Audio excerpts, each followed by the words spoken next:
That's just how it goes now. That's just how we roll now. That's just how it goes now. That's just how we roll now. What is up, guys? It's the Tipster here. How's everybody doing? Welcome to the show. We're going to be doing something a little bit different today, because today we have to respond to some ridiculous allegations being made against me. Honestly, it's kind of stupid to respond to them anyway, because they're like the dumbest shit I've ever heard of to begin with. But somebody fucked with the commentary mafia, so we have to go ahead and respond. To those of you guys watching here on Twitch, we normally, play video games, or we do like live Q&A streams where I just kind of shoot the shit with you guys and we have a little bit of fun. And to those of you guys watching this on YouTube, because yes, I am recording this for YouTube consumption as well, so if there are any stuttering or anything like that during the stream, don't worry about it. There's going to be an archive on YouTube on the main channel as well, so be sure to check that out if you missed anything, or maybe you show up later in the stream, whatever the case may be. There's going to be an archive available on YouTube. But I've been accused of some very ridiculous accusations. Things like cheating on my wife, things like simping for big YouTubers and refusing to cover stories on them because I'm a simp. Just the really ridiculous, stupid shit. And for the most part, a lot of these claims are being made without evidence, and the ones that do have evidence, the evidence is so flimsy, it's absolutely ridiculous. So I decided originally that I was just going to ignore the people who are making these claims, but it got to the point where like some people actually started believing this bullshit, which I'm like, this is ridiculous. How are you going to believe this garbage when they don't even have any evidence to back their claims, right? So I was like, you know what? I'm just going to respond, because people are starting to believe this stupid shit, and these guys continue to push this dumb shit narrative, this dog shit narrative about me. So I'm like, you know what? Fuck it. They want a response, they'll get a response, but it's not the response they want, and it's not going to have the outcome they want. They're not going to be showered in clout for the amazing exposed videos they've done or anything like that. No, they're going to be made to look a fool. And that's what's going to happen here. What exactly am I talking about? Well, let me go ahead and bring up something for you guys here. We're going to be talking about a YouTuber known as Smash JT. This guy was a member of the retro gaming community, much like I was back in the day. And it seems like recently he wants to try his hand at doing commentary. But him and his buddies are really bad at it. Because one thing you'll know about modern commentary on YouTube is that people do their research and they actually make sure, to the best of their ability, that the information that they are, conveying to the audience on their channel is factual. We are human. We make mistakes from time to time, but unfortunately, some people just make mistakes all the time. And that's what's happening in this case, is these people will just say shit and people will just believe it, with no evidence whatever. Evidence is not required to make an accusation against someone in this little former failed retro gaming YouTuber turned commentator community. This is what it's come to. So this Smash JT guy seems to have a little bit of an obsession with me lately, because he's done several videos about me, and they're all related to this chick here, Destiny FOMO. This Destiny FOMO chick, who I've been very publicly, it's been known that I'm friends with this person. We get along, we talk, on the regular and stuff. It's not like anything's hiding or whatever, but I am very friendly with this person. They've been very critical of her in the past, because they're like, hey, she's not a real gamer. She just uses her body for clicks, which, who cares, in my opinion? Really, who cares? She has an OnlyFans, so that's a big problem. That's a big controversy in that community or whatever.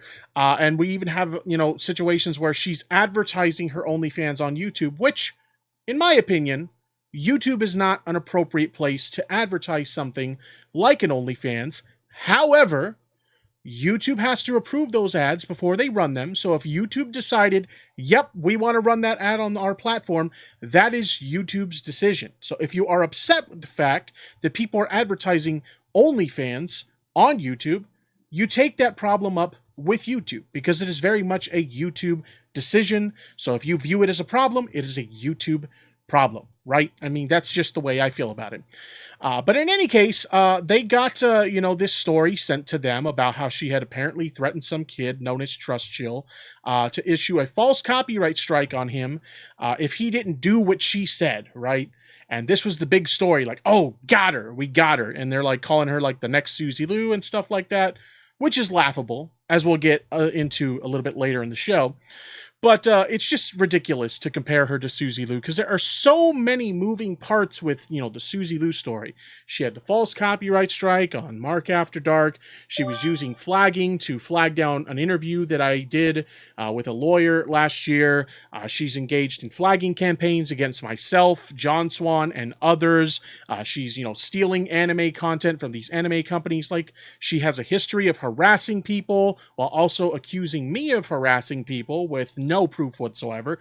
There are so many moving parts to the Susie Lou story that saying that this girl is the next Susie Lou because she issued a couple of copyright strikes and allegedly threatened to copyright strike someone else is just false. It's not even an even comparison. Like, you're completely ignoring everything else Susie Lou did to make that comparison, right? But in any case, they run this story, and the story comes to my attention at some point, right? Basically, somehow one of my moderators in my Discord server started, communicating with the Trust Chill kid, started looking into this, and eventually the guy passed the information on to me, and I looked into it, and I was like, you know what? There's not enough evidence to prove the claims that are being made. We'll get into that a little bit later, but there's not enough evidence to prove that, what's being said about Destiny FOMO in these allegations is true. So I decided I wasn't going to run the story on my channel, right? I figured there are more important things that I want to cover on my platform, and because this looks like a non-issue to me, or at the very least, I can't prove what's being said in these allegations, I decided I'm not going to run the story on my channel. At the end of the day, it's my fucking channel, and I will run what the fuck I want to run on my channel, and nobody should be dictating what a content creator does with their channel. This is a mistake that some smaller commentators have been falling into for like the past year to a year and a half, making demands of bigger channels. You need to cover this on your channel. I'll even admit, like my buddy Augie, and I've disagreed with him in the past, even he's fallen into that trap of saying to larger channels, you should cover this, right?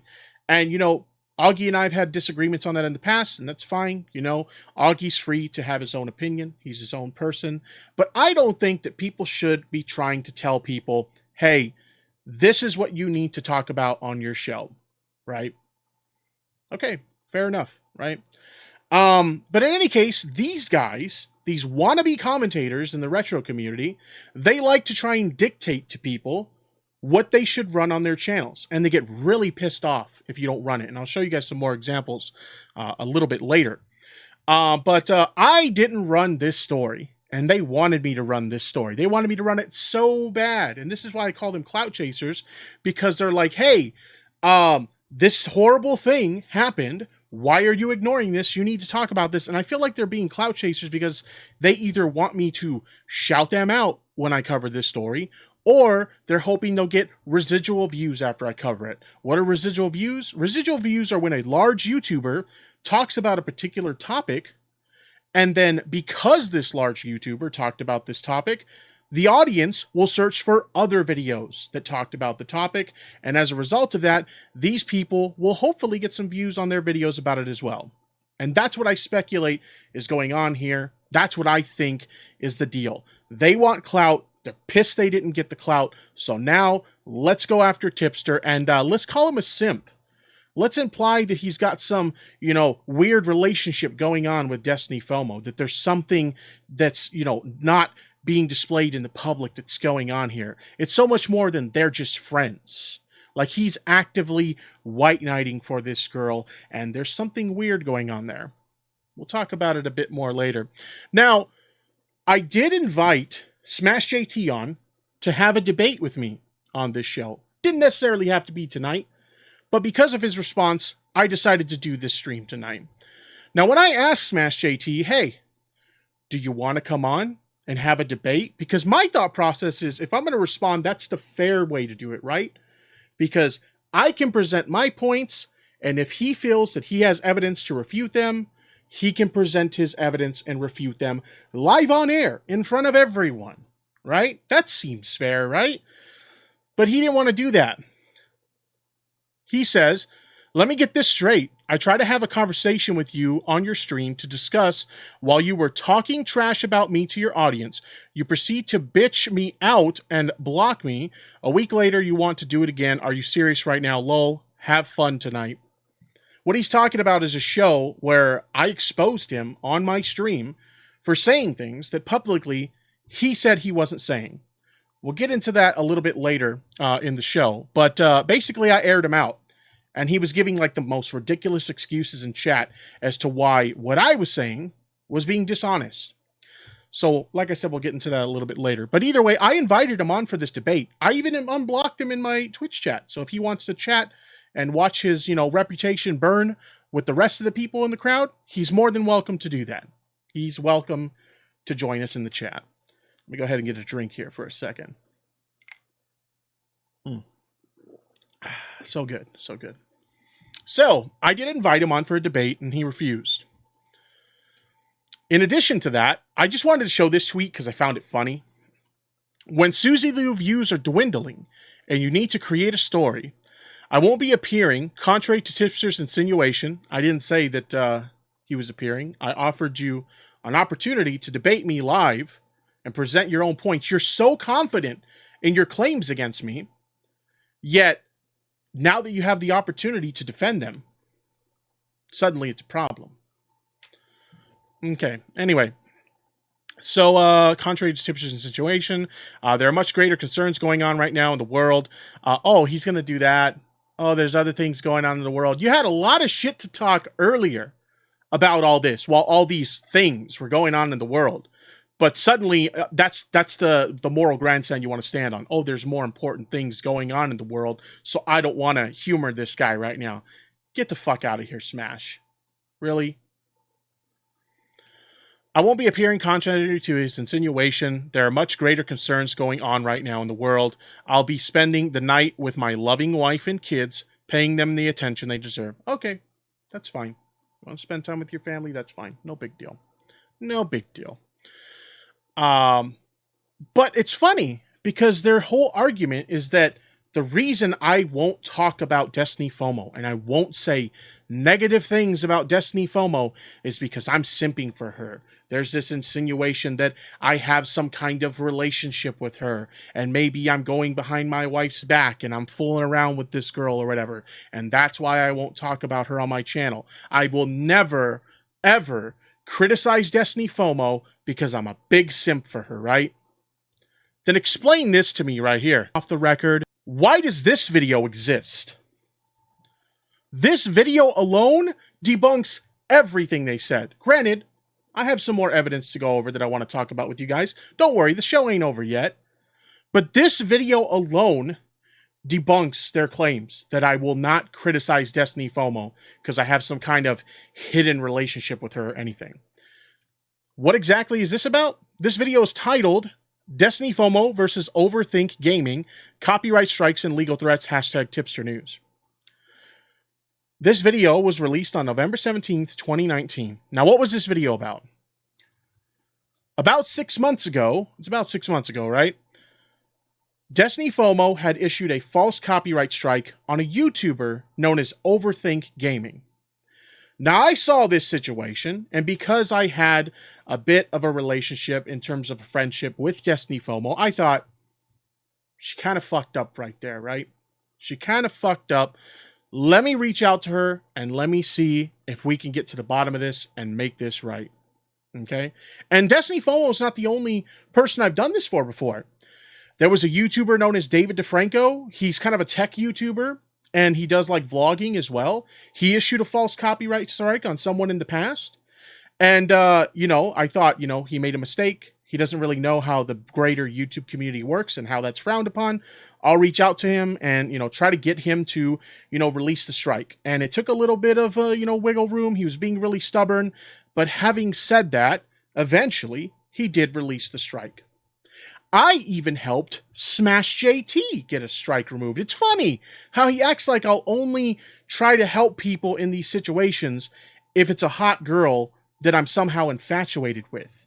That's what he's trying to portray here, that the only reason I stepped in here in this case is because Destiny FOMO's some hot girl that I want to get in her pants or whatever. That's what he's trying to suggest. But in any case, I helped Smash JT get a copyright strike removed when John Hancock issued a false copyright strike on him. Who reached out to John Hancock and got John Hancock to remove the strike?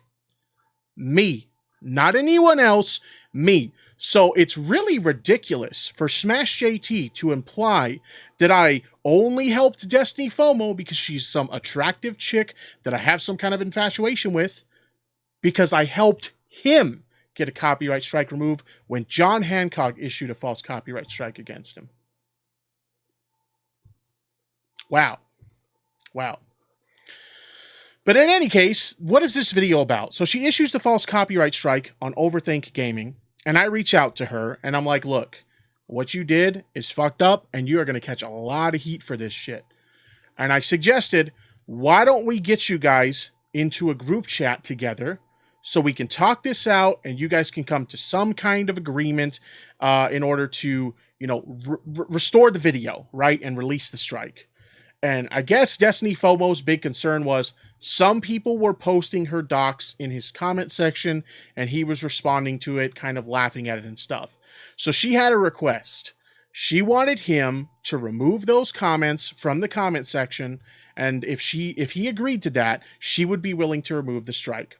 I also seem to vaguely remember something about the thumbnail. He said something in his thumbnail that she didn't think was accurate, and she asked if he could change that, and he agreed to the terms, right? He agreed to the terms, so they worked it out. She released the strike. Okay?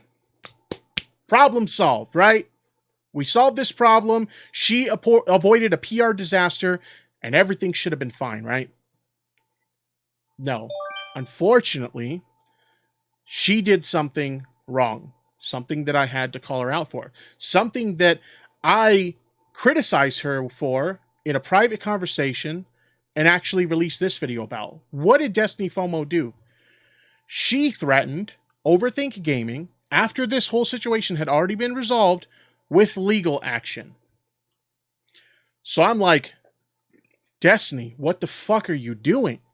And we got into a heated conversation in DMs. I believe it was, I can't remember if it was Twitter DMs or Instagram DMs, whatever the case may be. And I'm like, Destiny, what are you doing? Like, you can't do this shit. And at some point I told her, you realize I'm going to have to talk about this, right? And she was like begging me, no, please don't talk about it. Don't do a video on this. I'm like, no, you fucked up right here.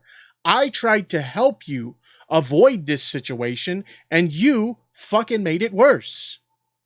So what did I do? I released this video right here. But no, I will never, ever, ever criticize Destiny FOMO.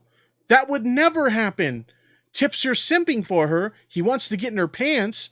Why would he ever defend her if he wants to get in her pants? Like, why would he ever criticize her, right? But I have a video on my channel doing just that. That literally debunks your narrative point blank, right? That's the way I see it, anyway. So let's move on to the next point. As you guys will see here in a second, I have a lot of shit I want to talk about here. I know it's kind of cut off with my face cam here, but there is a lot of stuff that we're going to be going over here to debunk a lot of the stupid shit that Smash JT has said. So let's move on to the next point. Like I said, this story where she allegedly threatened Trust Chill, you know, if you don't do what I tell you to do, I'm going to issue this copyright strike on you, right? That's the allegation, right? That she threatened him if he didn't do what she wanted to. Now, I will say this. In my opinion, Destiny FOMO, and she's in the chat, so she can listen to this criticism directly from me. Granted, I've already told her this in private, but let's say it in front of the audience. In my opinion, Destiny FOMO never, ever should have reached out to this kid for this conversation. The issue she took with this video is she thought that the thumbnail was stolen from her. She didn't feel that his thumbnail was fair use. And I believe we have references to the thumbnail here a little bit later. Yeah, we do. So we'll get to that in a second. But she didn't think his thumbnail was fair use. And I'll give my thoughts on that. But also, she thought the thumbnail was sharing inaccurate information about him. Okay? So, she reaches out to this kid in DMs, and she asks him, can you change this stuff for me? Can you change this thumbnail? Because I feel like you're stealing my thumbnail, and I feel like your thumbnail is spreading misinformation about me. Can you change this? And again, do I think that Destiny FOMO should have messaged this kid with this request? No, she should not have. I've told her the same in private, and I'm telling it to her now. Destiny, you should not have messaged this kid. You could have avoided all of this by not messaging this kid. Okay? But I have this full DM conversation here, and I'm being told that she threatened this kid in this conversation, right? So I'm like, okay, let's look at the conversation. I'm looking at the full conversation. I'm looking at everything that's been said in this conversation. And there's definitely some points where things get a little bit hostile in the conversation, right? But I'm looking and I'm like, where's the threat at? Where did she threaten to issue a false copyright strike on this kid? I see the kid assume she's trying to blackmail her, at least based on what I'm seeing in the screenshots. But I'm not seeing a situation where she threatens this kid. Now, here's where things get interesting, okay? What we're being told by the kid is that she deleted a message in this thread where she threatened him, okay? She deleted a message in this thread where she threatened him. And these messages were on Instagram. If you're not familiar with Instagram, they have an unsend message option, okay? So you absolutely 100% can delete messages on Instagram. You can do that, right? So we want to make that very clear.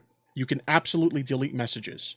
So with this new information, in my opinion, is it possible that Destiny FOMO could have deleted a message in this chain? Yes. It's absolutely possible. I asked her about it. She said no, but is it possible she's lying to me? Absolutely.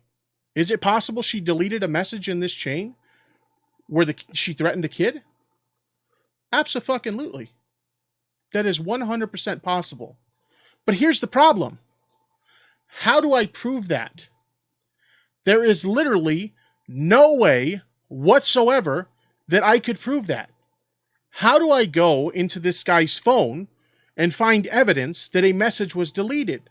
Unfortunately, Instagram, when a message is deleted, doesn't leave any trace that the message was there, which Instagram, you guys should really add that. If somebody deletes a message, leave some kind of note that message deleted or something like that. That would be really handy in situations like this.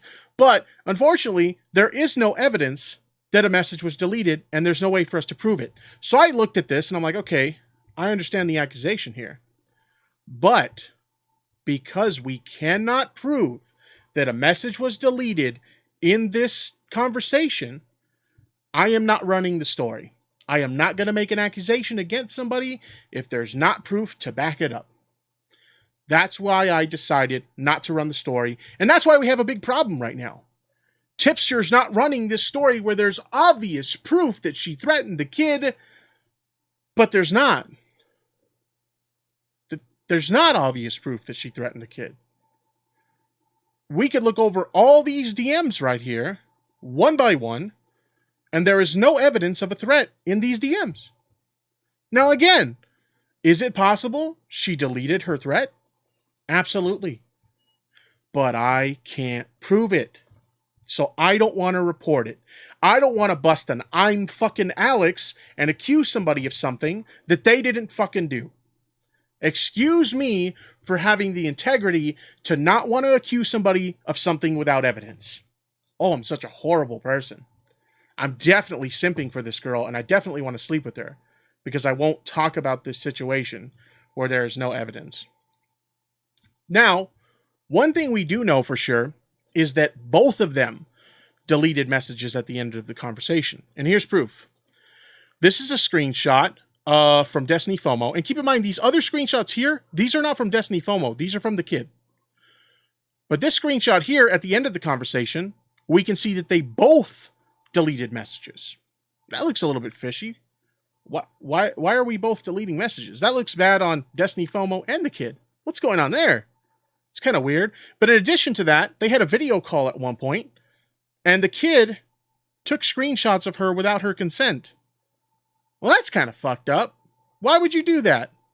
That's kind of scummy. Either way, another thing that I find very interesting about this conversation, and we'll get into this a little bit more later on, supposedly, according to the kid, she deleted a message where she threatened him in this chain.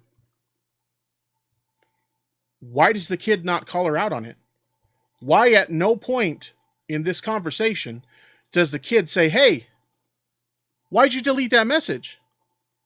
I don't know about you, but I would have called her out on it if it were me. I would have said, hey, that's kind of weird. You said something threatening to me and then you deleted it. Why did you delete that? That's not cool. Right?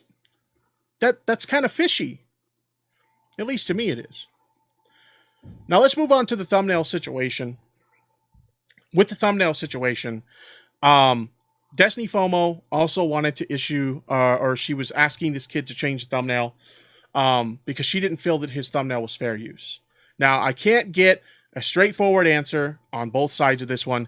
Destiny FOMO, this is her original thumbnail, and she says the original thumbnail he used on his channel is this one.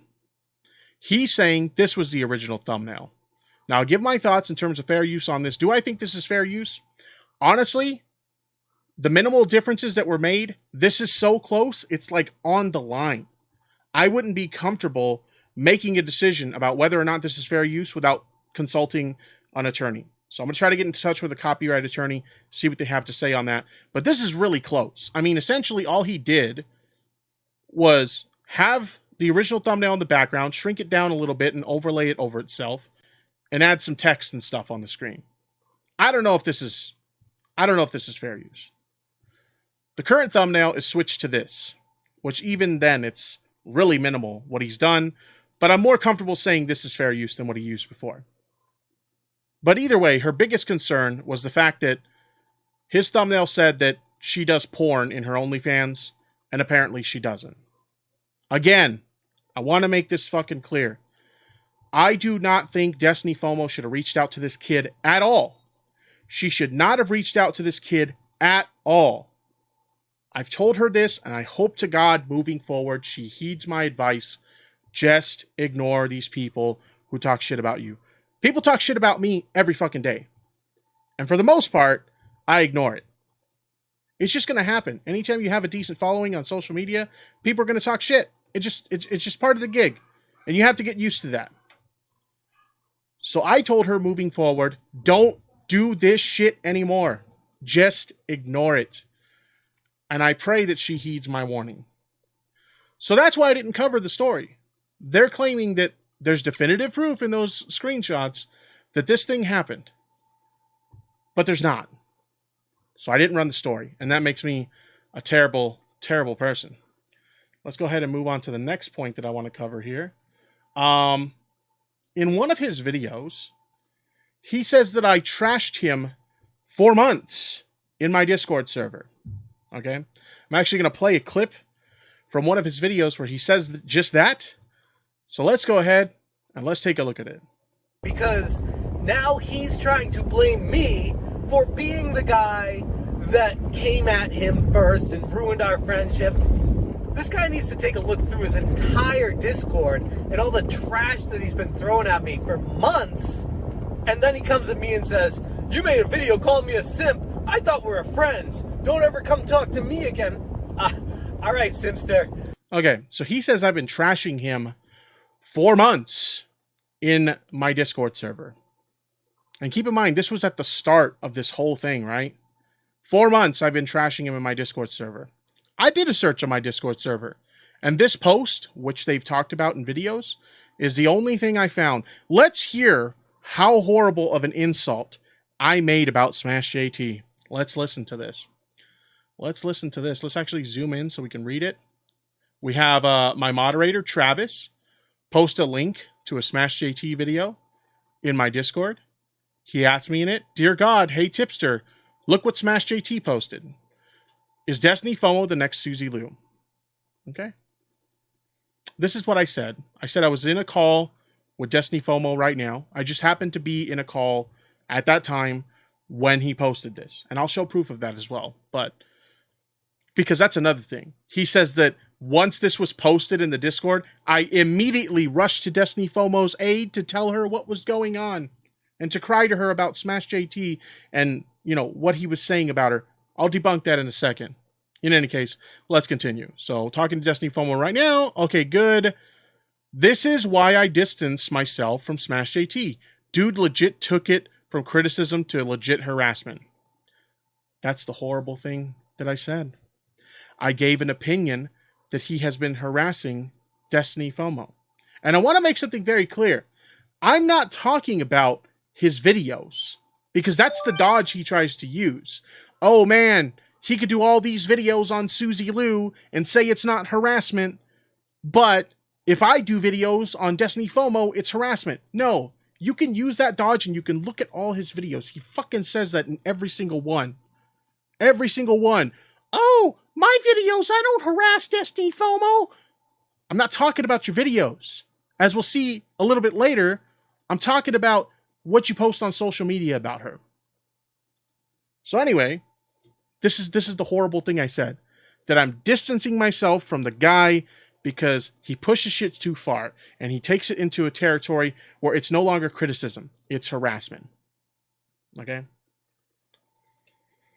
But that's what I said. That's so bad. And I've been talking about him for months. One post on May 7th, 2020. Talking about him for months. Now, have we talked about him again after all of this? After all this bullshit that's going on now? 100%. Absolutely. He's acting like a dumb shit. Of course we're going to talk about him. But in regards to this time frame, this was it. You can go into my Discord right now. If you guys want to join my Discord, in fact, I'll put it in the chat. Go on my Discord right now. Do a search for Smash JT. Let's see how much you find about Smash JT in there. Did it not work? There we go. There we go. Go ahead and join my Discord and do a search for Smash JT. Let's see how many results you find prior to May 7th, 2020, where I talk shit about Smash JT. Seriously. Go take a look. Now, like I said, one of the other things he accused me of is, oh, once this video was posted on my Discord, I immediately ran to Destiny FOMO to cry to her about it.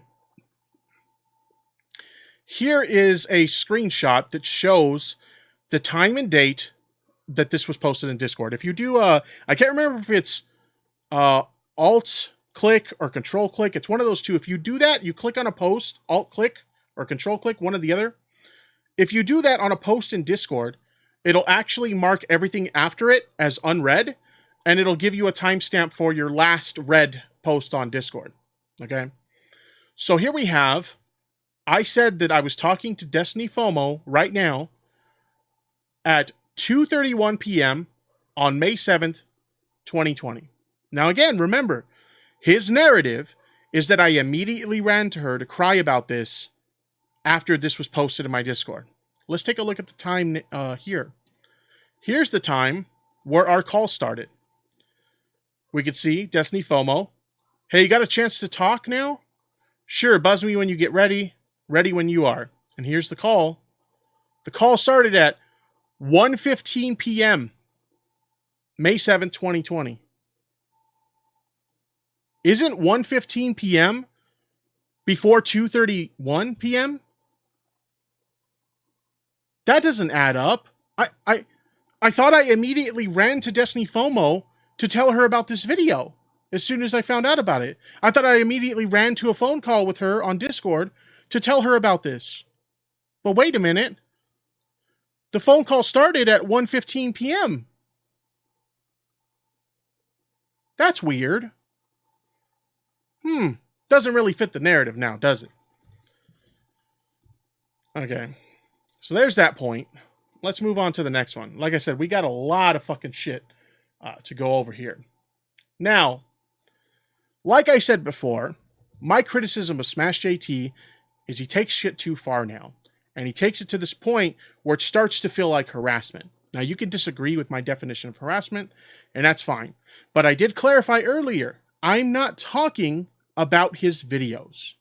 I'm not talking about his videos. If he wants to criticize Destiny FOMO for having an OnlyFans and using her body for clicks, or, you know, whatever he wants to criticize Destiny FOMO for in his videos, have fucking at it. Good for you, buddy. You get them views. You do whatever you got to do to hustle on that YouTube game. We all do it as YouTubers. Our goal as YouTube content creators is to get views. There's nothing wrong with that whatsoever. If you want to talk about Destiny FOMO in your videos, go ahead and have right at it. So why am I saying then, if I'm not talking about his videos, why am I saying that he took it to harassment? I'll show you why. Because since about 6 months ago, when this Overthink Gaming situation went down, he started getting really heated on social media about how this copyright strike thing was fucked up, right? And keep in mind, this thing had already been resolved, but he was still pushing it. It's still a problem. Even though it was fixed already, it's still a problem, right? So, he's arguing about it on social media. Okay, fine. You still think it's an issue. I disagree, but you still think it's an issue. Whatever. You can have whatever opinion you want. That's fine. But can you explain to me what her naughty pictures have to do? I had to censor them because we're on Twitch. But can you explain to me what posting her naughty pictures have to do with false copyright strikes? What does her nudes that you found on a Google search have to do with the conversation? Nothing. We're talking about her issuing false copyright strikes. So why are you spamming stuff about her nudes on social media? What? Now he also continues to, you know, criticize her for the OnlyFans. That's whatever. He criticizes her for the OnlyFans. Okay, whatever. Who cares? He doesn't like the fact that she does an OnlyFans. Whatever. But the point is, he's constantly talking about her on social media at this time. And how he has problems with her using her body for views and having an OnlyFans and promoting it on YouTube and stuff like that. Okay, fine. Whatever. You have a problem with that? It's your opinion. You're free to have it. Still continuing to post the naughty pictures all over social media that has nothing to do with this. Still commenting on the OnlyFans. Now, like I said, I don't have a problem with these two tweets. Him commenting on the OnlyFans. The point I'm trying to get at here, though, is we're going to talk about a tweet from Destiny FOMO in a second. Because he was just, like, hammering on her for a long time about this dumb shit. Okay? Posting her nudes when it's not relevant to the conversation and ragging on her for the OnlyFans, right? So after 6 months of him doing this and her just keeping her lips sealed, not saying a peep, he plays victim when she finally claps back. She posted this tweet, and we're going to read the tweet, but I want to get into this real quick. Do I think Destiny FOMO should have tweeted this tweet? No. Destiny FOMO should not have tweeted this tweet. I have told her this myself. That was a bad tweet to make. You probably shouldn't have said that. But he frames this tweet as if she's talking shit about his wife. And that's simply not the case. She's dumping on him for being unemployed for 3 years. And again, I don't think that she should have made this tweet. I don't. She was dumping on him because he was playing YouTuber for 3 years and didn't have a job while his wife was, you know, making the income and paying the bills. Now, it's his family, okay? It's his family. If his wife is okay with him playing YouTuber for 3 years and not having a whole lot of money coming in while she makes the bread and pays the bills, that is for him and his wife to decide.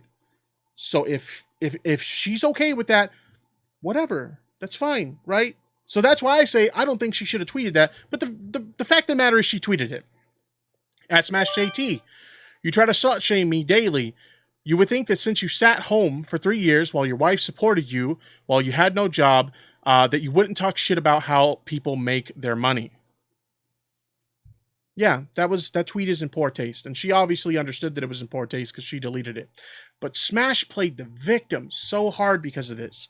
So let me get this straight. You're going to hound this girl on social media for 6 months, and she's not going to say a word to you in that entire time. But the one time she claps back, you want to act like a tough guy. The one time she claps back, all of a sudden you're a victim. Yes, this tweet was absolutely in poor taste, and I don't agree that she should have made that tweet. But you're really going to hound her with her nudes and constantly bitch about her OnlyFans and expect her not to eventually respond? Come on, bro. But anyway, the point that I was making is that I feel like sharing her nudes, doesn't matter how easy they were to get, if they were just a Google search away, because yes, they're just a Google search away. Doesn't matter. If we're having a conversation about false copyright strikes, why are her nudes relevant? I'll tell you, they're not. That's why I felt that he was engaging in harassment, and that's why I decided to distance myself from the guy. And keep in mind, I had conversations with him on Twitter. Unfortunately, my old Twitter's been suspended, so I don't have those DMs anymore, so admittedly, I can't prove this. But we've had conversations about this. I've told him that I think that he's taking it too far. And even then, he called me a simp and implied that I wanted to get into her pants. Even then. So for him to act surprised about me having this opinion in my Discord, bro, we've had this conversation before. Don't act surprised. So there's why I believe he took it to harassment. It's not about his videos. No matter how much he tells people, it's about his videos. I don't give a fuck about his videos. What I give a fuck about is, why are we posting someone's nudes on social media when they have nothing to do with the criticism about them? That's why I believe it's harassment. If you guys in the chat or you guys in the comments disagree with me, totally fine. Feel free to disagree with me. I don't expect everybody to suck my dick and have the same opinion as me. But that's just how I feel. I feel like if you're going to share something like that in response to a situation that has nothing to do with it, that's harassment. It's just how I feel. Now, what are we going to talk about next? Setting up the interview with Augie. Here's another reason why Smash JT claims that I'm a simp for Destiny FOMO. So Augie was going to do an episode of RC After Hours where he talked about the Destiny FOMO situation. And he invited Smash JT to come on. Now, if you know anything about Augie's show, he likes to try to be fair. So he reached out to me because of the fact that, hey, you know what? I know you're friends with Destiny FOMO. Can you ask her if she wants to come on and share her side? And I'm like, absolutely. I could do that. Long story short, Destiny FOMO eventually agreed to come on, but she said she wasn't comfortable being on the show with Smash by herself. And she asked if I could come with her on the show. And, I wouldn't intervene or anything like that. Just be there, I guess, for moral support or something. I don't really know why she wanted me there.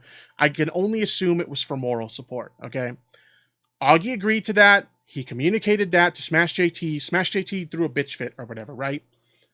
And he says that I was inserting myself into that situation to defend Destiny FOMO. That's his argument that he makes in his videos. That I was the one that decided that I needed to be on that show so I could defend Destiny FOMO.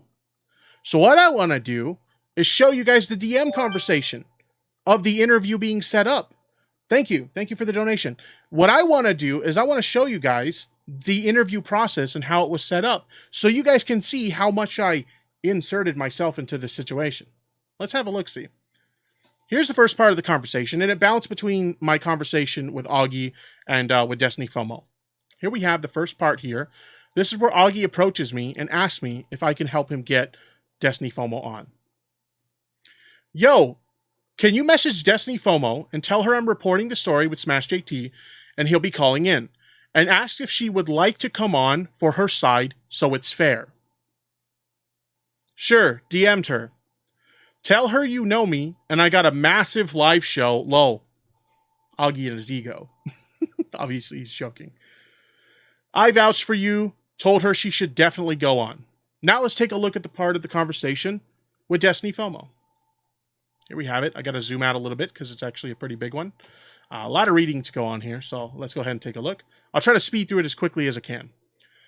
Augie of RFC After Hours said he's gonna report the Smash GT shit and is inviting you to call in to fairly share your side if you want. He's a good friend. He will be fair. Honestly, I figured he was after I saw yesterday he was going to close the chapter on Susie Lou. I think you should go on. Give you a chance to tell your side. So Smash successfully turned this into a thing. She was talking about the fact that, like, Smash was obviously trying to make this like a big story and, you know, get everybody to talk about it. And she was hoping that wouldn't happen. And she was concerned about the fact that, you know, because Augie was interested in talking about it, oh, suddenly it's going to become a big story and it's going to come back, you know, to bite her in the butt. So that's what she was referring to there. I don't know about that. I'm definitely not running it. I see it as a non-issue.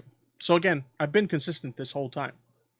I didn't think it was an issue because of the fact that there wasn't evidence to back up the claims being made. If I call in, doesn't that fan the flames again? Then we know Small, I think she meant Smash, and Overthink will make rebuttal videos and the circle just keeps going. I just think it's a good opportunity for you to set the record straight and move on. But I understand if you don't want to do it. Just a suggestion, better to share your side than let people speculate.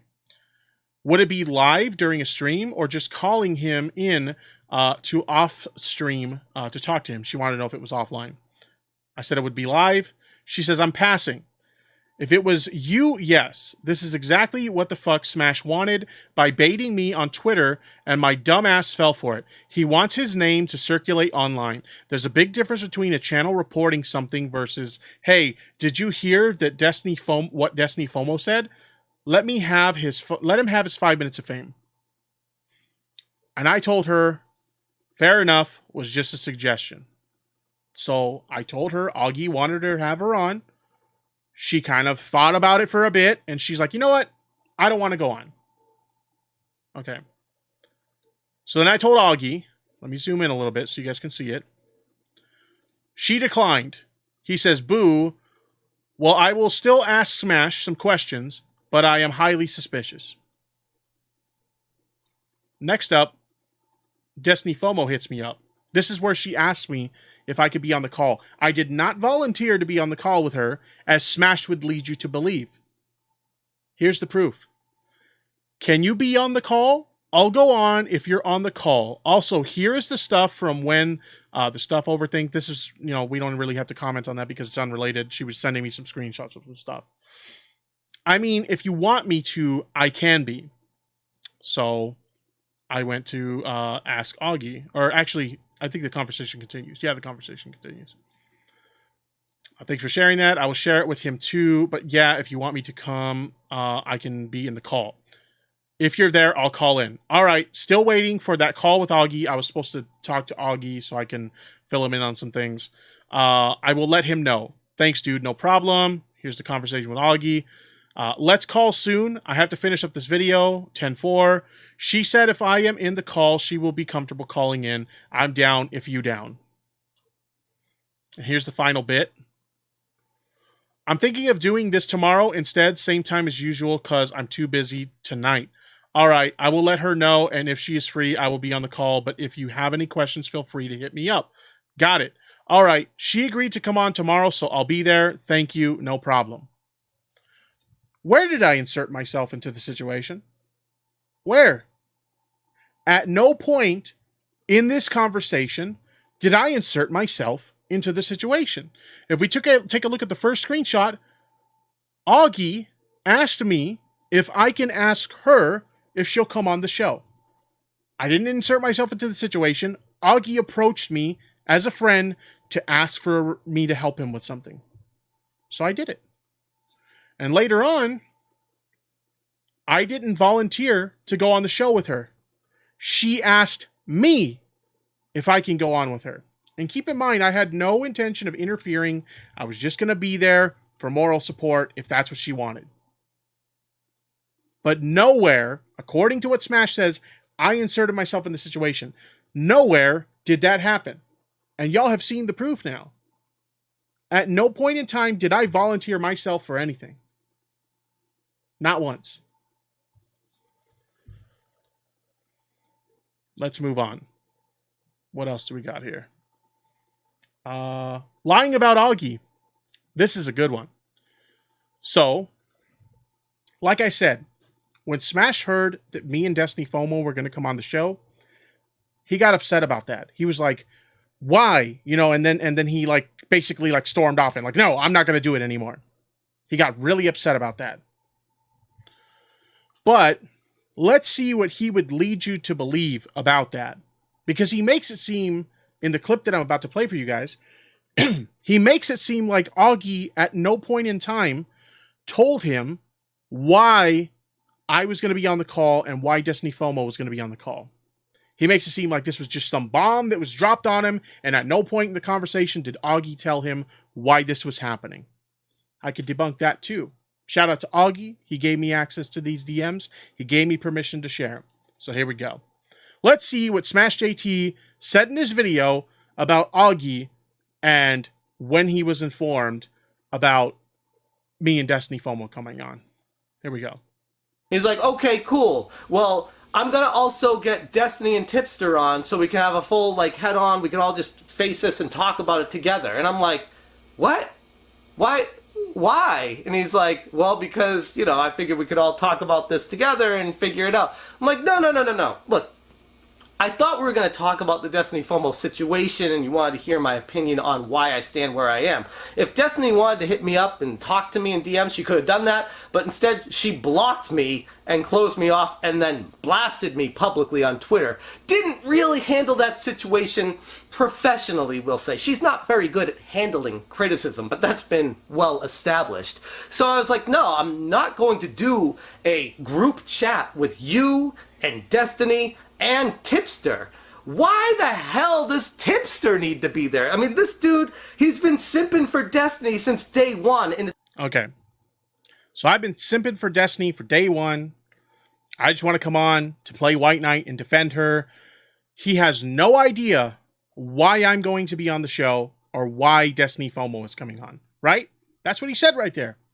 He said he had no fucking clue why I was going to be there. Okay? Let me debunk that now. This is his conversation with Augie, where they're setting up the details of this whole interview.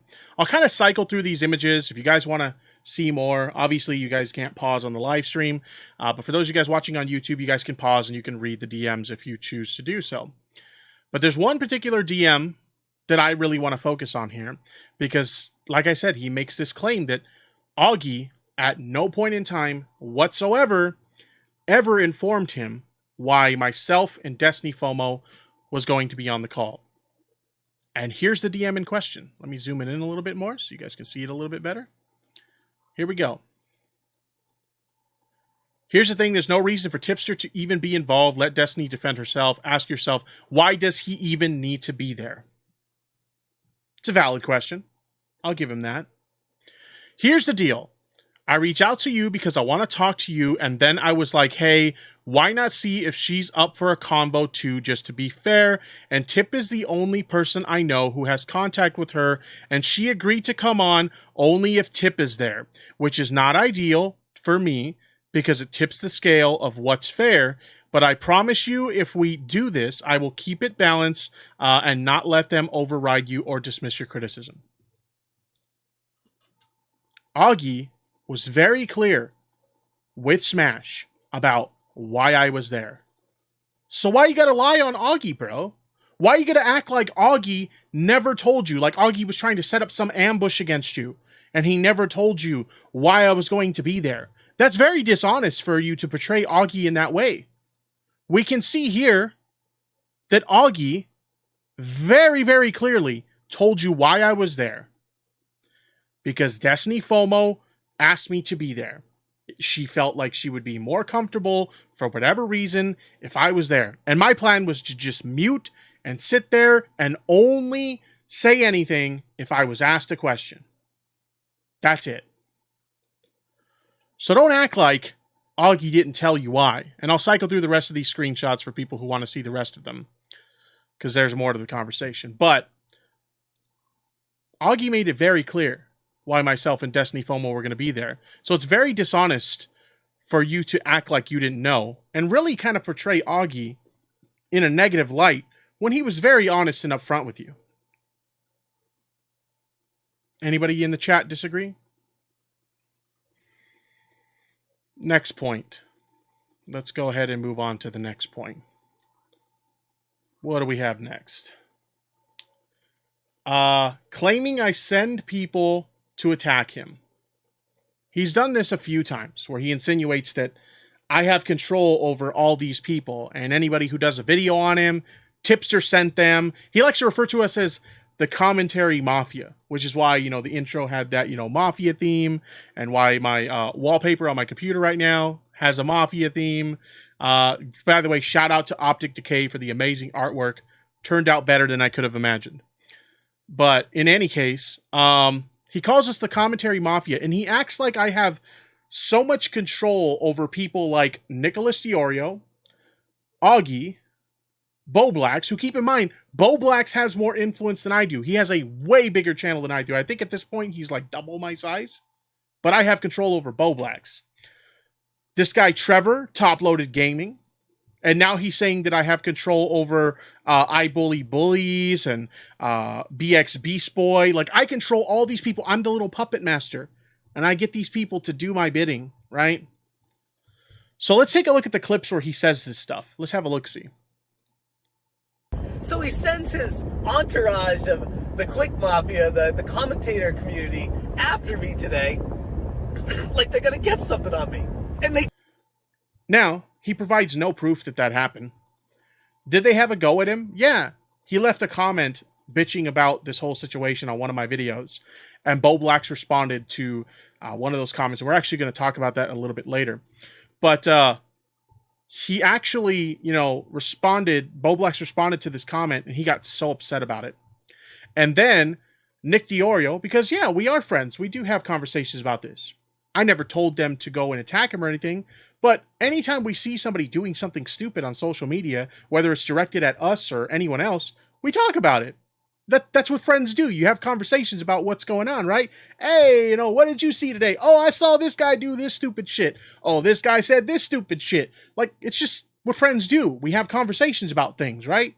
So I won't deny that myself, Boblax, Augie, and Nicholas Diorio had conversations about the dumb shit Smash was saying, but at no point did I encourage them to go attack him. And he presents no proof of that. But he states it as fact right there. Oh, he sent his buddies to go attack me. Let's listen to that again. Let's see the confidence in his voice when he says it. So he sends his entourage of the Click Mafia, the commentator community, after me today, like they're going to get something on me. No proof at all that I sent them to attack him. Now, unfortunately, I can't prove this. Augie, Boblax, Nick, and I, we've had tons of conversations about this. I'd have to dig through tons of DMs. So I can't prove, admittedly, that, I didn't encourage them to attack him or anything like that. It wouldn't be fair to them either to go around sharing their DMs. I didn't get consent from them to do that or anything like that. So admittedly, I can't prove that. But what I can say is I didn't send them to attack him. They dumped on him of their own volition. But there is something I can prove. I see Top Loaded Gaming in the chat. Welcome to the stream, buddy. He says, because Top Loaded Gaming did a video about him, calling him out. Okay? He feels like, Smash JT is really dishonest. He had a lot of harsh criticism about Smash JT, and he did a video calling him out. Right? Now, Smash, in this next clip I'm going to show you guys, actually suggests that I told Top Loaded Gaming to make this video. Let me show you. That. And from my perspective, it certainly looks like someone's in Trevor's ear right now that is telling them that he needs to make these videos. Otherwise, it makes no sense whatsoever, especially with how aggressive he is coming at me with it. Now, Trevor, I'm going to tell you straight up, man. Be careful with Tipster. He's very, very sneaky. He's smart. I'll give him credit. He's smart when it comes to this kind of stuff.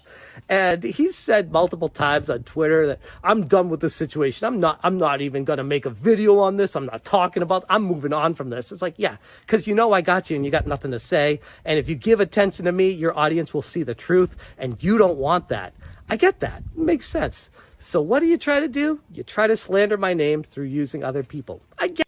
So he says that I told Trevor to make this video on Smash JT. Top Loaded Gaming in the chat. I did you know that, Trevor? I told you to make this video. I'm your puppet master. You do my bidding for me. I got you to make this video because I'm the boss. I'm the motherfucking Don. And if you don't step in line with what I tell you to do, there will be repercussions. According to what he says about the commentary mafia. So let's actually listen to it again. Fuck it. That. And from my perspective, it certainly looks like someone's in Trevor's ear right now that is telling them that he needs to make these videos. Otherwise, so I'm telling Trevor to make these videos, right? I told Trevor to make this video on Smash JT. So let's see the actual conversation. What actually happened, and shout out to Trevor, thank you for allowing me to share these DMs in our conversation. What actually happened when the conversation came up about this video? Here's the DM conversation. Let me go ahead and shrink it down so we can see the full thing. This was on May 21st, 2020. And this is what Trevor had to say. Fuck it, I replied. I'm working on a video about Smash anyway. He's not letting it go. People are expecting me to address it. I'm going to. So this is Trevor telling me that he's going to make a video. He came to me to tell me that he's making a video. But I thought I told Trevor to make the video. Now listen to my response. Well, I'm staying out of it. I only addressed it today. I think I responded to it on Twitter or something. I only addressed it today because I wasn't on Twitter at the time this shit blew up, and I wanted my chance to address it on Twitter. Now that's that out of the way, I'm walking. All good. But I thought I was in Trevor's ear. I thought I told Trevor to make this video on you, Smash. But that's not what our conversation says, though.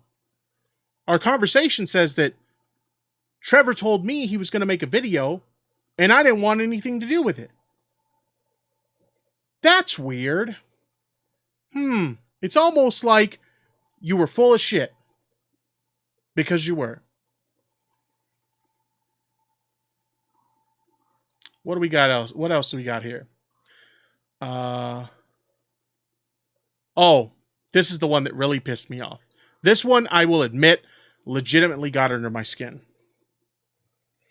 What would you guys say if I told you, and keep in mind, we showed the Destiny FOMO tweet that, again, I said that she shouldn't have tweeted, but he got really upset when his family got brought into something, right? He doesn't like bringing people's family into things. But it's okay for him to bring people's family into things and to spread literal fucking lies about people's families. What am I talking about? He actually implied that I cheated on my wife with Destiny FOMO. And on top of that, he implied that this wasn't the first time that I almost got a divorce because I have a history of giving favoritism to e-girls and stupid shit like that, right? Now, he'll tell you he never said that. He said this publicly. I never said that. What is Tipster talking about? I never said that. Listen to this. Be there. I mean, this dude, he's been simping for Destiny since day one, and it's finally clear to me that he wants to protect her for whatever reason it is. I don't want to insinuate anything or talk about anyone's personal lives here. I don't give a crap. Now, that one's really vague. Why did he bring up personal lives? That's kind of weird, right? It's a little bit vague, but there's kind of an insinuation there, a very small insinuation there, that maybe something's going on with me and Destiny FOMO, right? But it's really vague. I'll give him the benefit of the doubt. You know what? Maybe that's not what he was saying. Granted, My wife got a lot of really shitty communications on social media because he said this. People automatically assumed, wait, is he saying that he's cheating on his wife? And my wife got bombarded with all this stupid shit to the point where she had to delete her Twitter. Unfortunately, she had open DMs, so people were DMing her this stupid shit, and she had to delete her Twitter because she was being sent all these stupid fucking messages about how, hey, you need to keep tabs on your husband because he's fooling around with this girl Destiny FOMO behind your back. But you know what? I'll give him the benefit of the doubt. That's a very, very vague insinuation. Maybe he didn't mean it that way, right? Maybe that's not what he meant, and the people that watch his videos were just jumping to conclusions, right? What about this clip?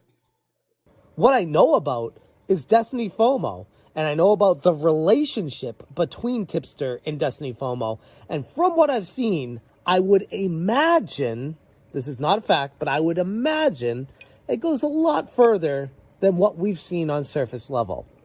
I don't know if that's giving access to her OnlyFans for free. I don't know if that's the insinuation that he's going to have a shot with her in the future.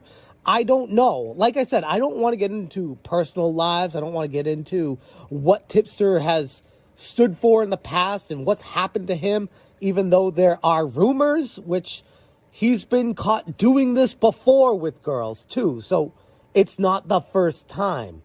And like I said at the onset of this video, people are trying to twist this to... Wait a minute. So he insinuates that maybe something is going on with me and Destiny FOMO, but he also says that I have a history of doing this in the past. He's done this before. Do we need to listen to this again? What I know about is Destiny FOMO, and I know about the relationship between Tipster and Destiny FOMO. And from what I've seen, I would imagine, this is not a fact, but I would imagine it goes a lot further than what we've seen on surface level. I don't know if that's giving access to her OnlyFans for free. I don't know if that's the insinuation that he's going to have a shot with her in the future. I don't know. Like I said, I don't want to get into personal lives. I don't want to get into what Tipster has stood for in the past and what's happened to him, even though there are rumors, which he's been caught doing this before with girls too. So it's not the first time. So, just like Susie Lou claimed I have a history of harassment with no evidence, he claims that I've got something going on with Destiny FOMO that my wife should probably be concerned about. And he says that I've done this before with other girls. And the evidence that he has for this is laughable. Absolutely laughable. Now, I was going to do this interview here where I debunk all the bullshit claims that, Smash AT made about me with evidence on Top Loaded Gaming Show. Trevor, Top Loaded Gaming. I went on there. I had evidence to debunk everything he claimed about me. And I had a conversation with him. We even wrapped it up with a brief debate with Smash JT. And even Destiny FOMO came on and had a little bit of a debate with Smash JT. In this conversation, at one point, Trevor reveals that Smash JT messaged him, I want to say about 20 or 30 minutes before the show was about to go live, because this was scheduled. So Smash knew this was coming. And about 20 or 30 minutes before this show went live, Smash JT DMs him, hey, ask him about this girl, because I'm hearing rumors that he almost got a divorce because he was fooling around with this girl. And so Trevor asked me about it. As a matter of fact, you know what? Let's play the clip so you can see where Trevor asked me about it. Now, in full transparency, Trevor told me about this beforehand, because he's like, I don't want to drop a bomb on you and make things awkward. So, I thought you should know about this. Also, maybe it's kind of fucked up that this girl's being dragged into this without her knowledge. Maybe you could let the girl know, because it's someone that I'm a friend with. It's a YouTuber known as Alyssa White. Very nice girl. Highly recommend you guys subscribe to her. She's a really sweet gal, and we've been friends for a long time. But in any case, he drags this girl into this conversation, and he tries to make it seem like I had some kind of intimate relationship with her that almost resorted to me getting a divorce, right? So Trevor lets me know about this. I let Alyssa White know, hey, just a heads up. This dumbass is bringing this shit up. He's dragging you into the situation. I just want you to have a heads up. So if people start asking you about it, that's where this is coming from. But yeah, let's go ahead and let's play the clip where Trevor actually asked me about it. The audio is a little bit low on his stream, so I do apologize. But let's listen to what he had to say. So I need to ask you about this other thing. He actually DM'd me shortly before we came on. Okay. And he wants me to bring up Alyssa White. Now, I'm sort of familiar with Alyssa White because I've been on YouTube a long time, and I was in the retro gaming community for part of it, and I think a lot of retro gaming video channels know who Alyssa White is. They came across her at some point or another, so I'm familiar with her.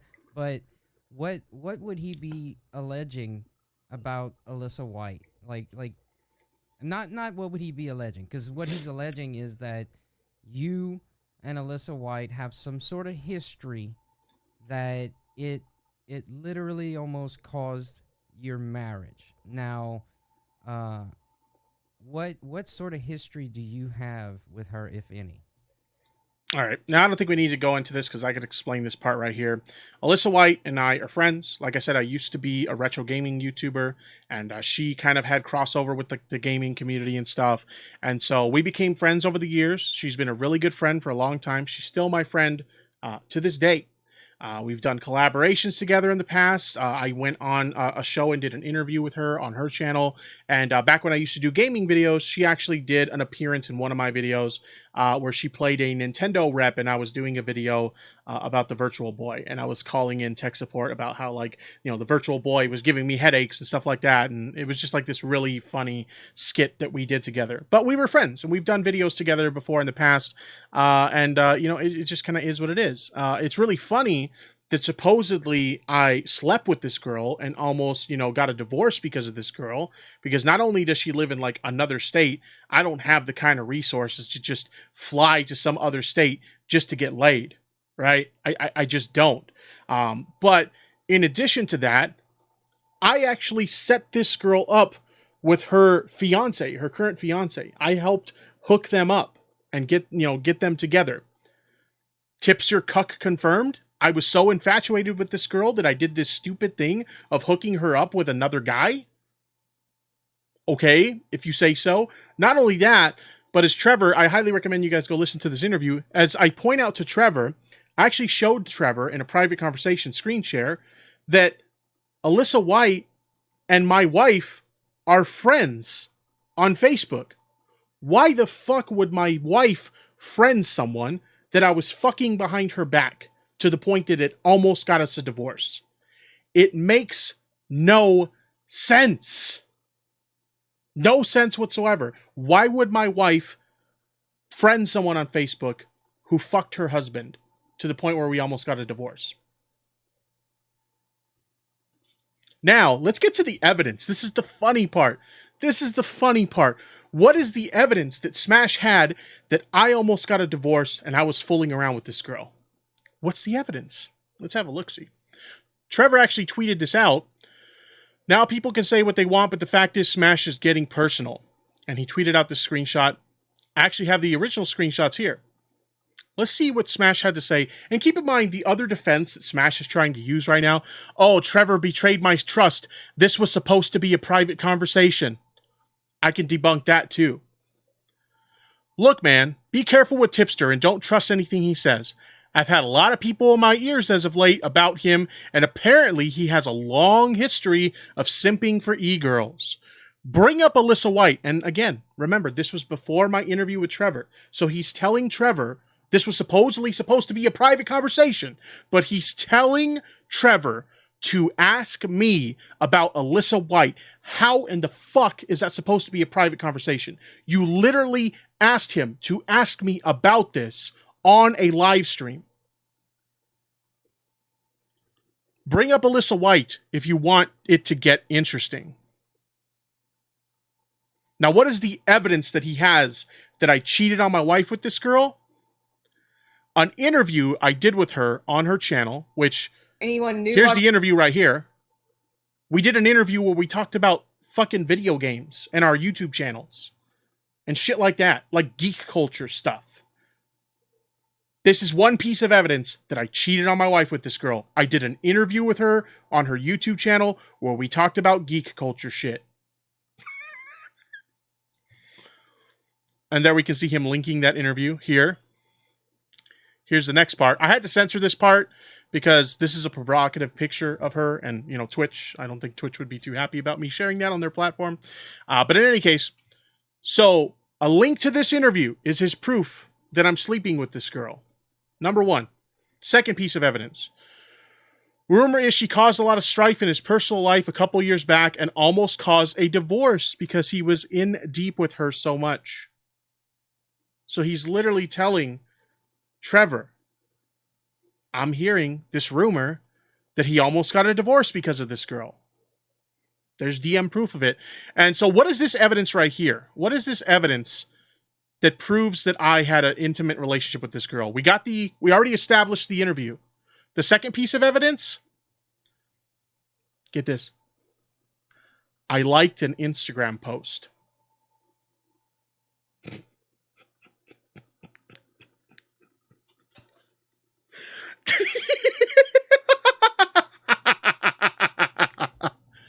So because I did an interview with her on her channel, and because I liked an Instagram post, that means I'm fucking her.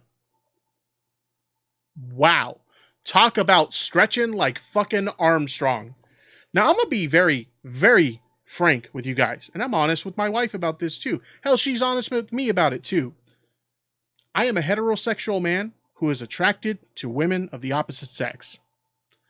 Now, I'm faithful to my wife. I love my wife, you know, like the world. My wife is my rock. She's very supportive of what I do with my day job. She's very supportive of what I do with my content creation stuff here on Twitch and on YouTube.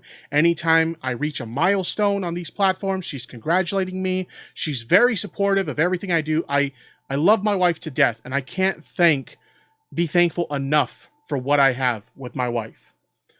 But I am a straight man who is attracted to women. So do I look at other women? Do I find the appearance of other women appealing? Yes, I'll look, but I'll never touch the merchandise. I just look, like a lot of guys do. You know how many guys out there have Instagram on their phone, and the bulk of the people that they follow are attractive women on Instagram? I have no problem admitting that I do the same thing. I follow a lot of attractive women on Instagram, cosplayers and stuff like that, and I like their pictures sometimes.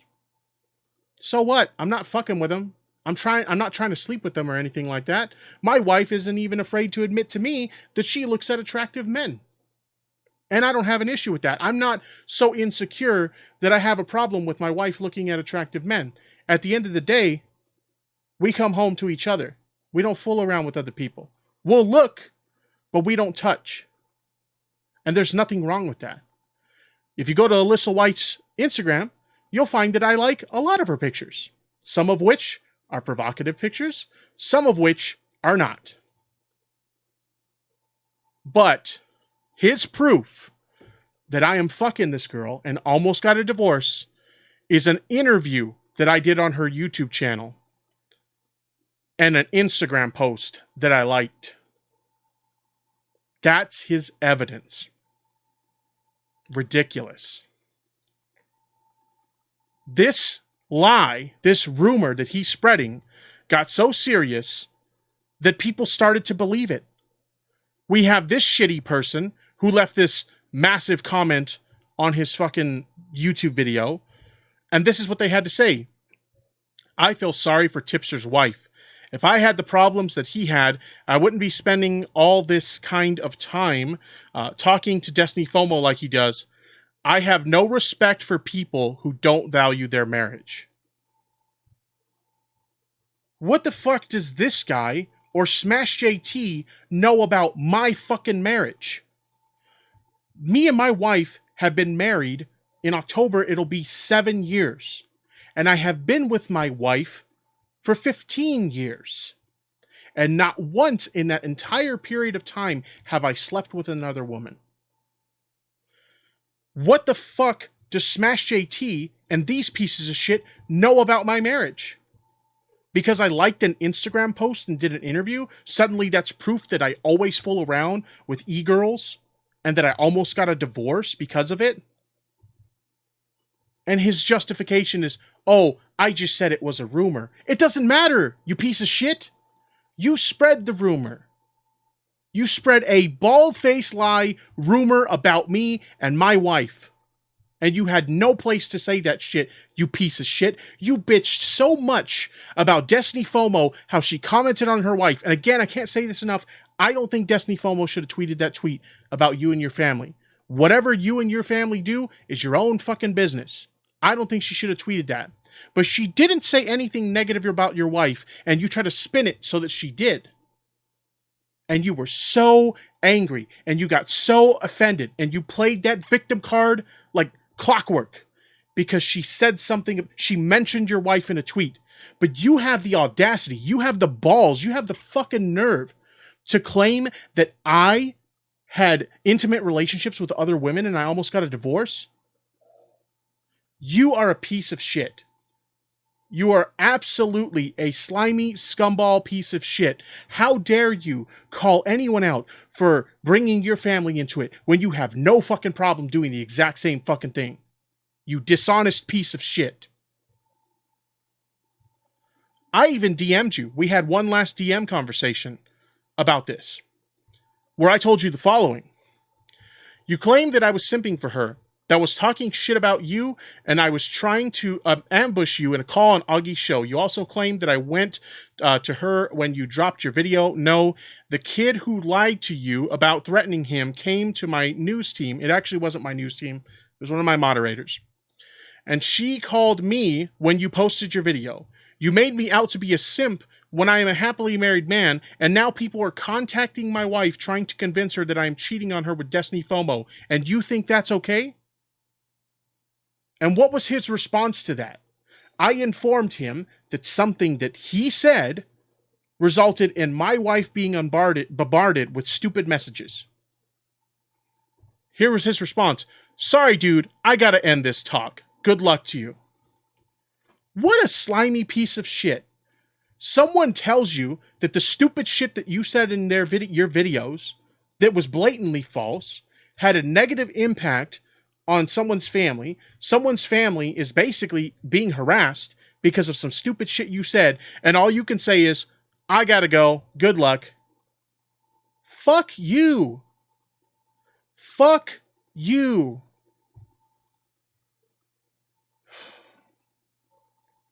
Trying to say that I cheated on my wife with no fucking evidence. You slimeball piece of shit. Here's another point that kind of pissed me off. Here's another point that really pissed me off. Some of you guys may remember during the Suzy Lou coverage that there was a point when Suzy Lou posted this message on Instagram that made it seem like she was in a really dark place and she was having suicidal thoughts. And a lot of us in the commentary community looked at that and we took it extremely seriously. And we were very cautious with how we approached the situation moving forward. At the time, the quartering even said he wasn't going to comment on it anymore because none of us were going to take the risk and assume that she was lying about it.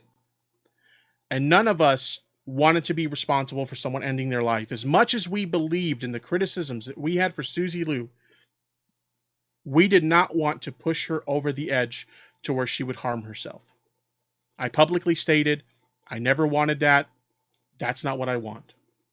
And I meant that from the bottom of my heart because I've talked about this publicly before, but I'll share it with you guys here.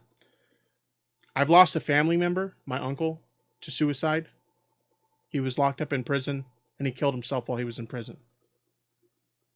And I lost a best friend only like 2 years ago to suicide. She used to be a moderator in this chat. She was one of my favorite friends in the world. I used to love to stream video games with her. I miss her to death. I can't even play Minecraft anymore because we used to play Minecraft together. We had a Minecraft server and we used to play together. I can't even fucking play Minecraft anymore because we used to play that together. And it doesn't feel right to play Minecraft now that they're gone. I don't know why. It just doesn't. I haven't played Minecraft since. But not only that, but in my distant future, I've been very open with the fact that I struggle with anxiety and depression disorders. It's something I've dealt with my whole life. And because of it, there have been times in my life where I've been in a really dark fucking place to the point where I considered taking my own life. The most recent instance of this was in 2013. I considered taking my life because I was under a lot of stress, and my anxiety and my depression was, I wasn't in the best headspace. And so I take suicide very seriously. I would much rather be wrong in assuming that somebody's being genuine when they say they're thinking about committing suicide than be wrong in assuming they're not genuinely going to commit suicide and they actually do. I would much rather assume that they're being genuine than have someone's blood on my hands. And Smash JT, in one of his videos, had the nerve, the audacity, to suggest that myself and the rest of the commentary community wanted Susie Lou to kill herself so we could talk about it in our videos and get views for it. Don't believe me? Listen to this. News. Bro. Logic has no place on YouTube. We do this for the clicks and the attention. We don't care if it drives her to madness. We don't care if she actually commits suicide. In fact, we'd get a story out of that. Do you need to hear that again? Let's hear that again. News. Bro.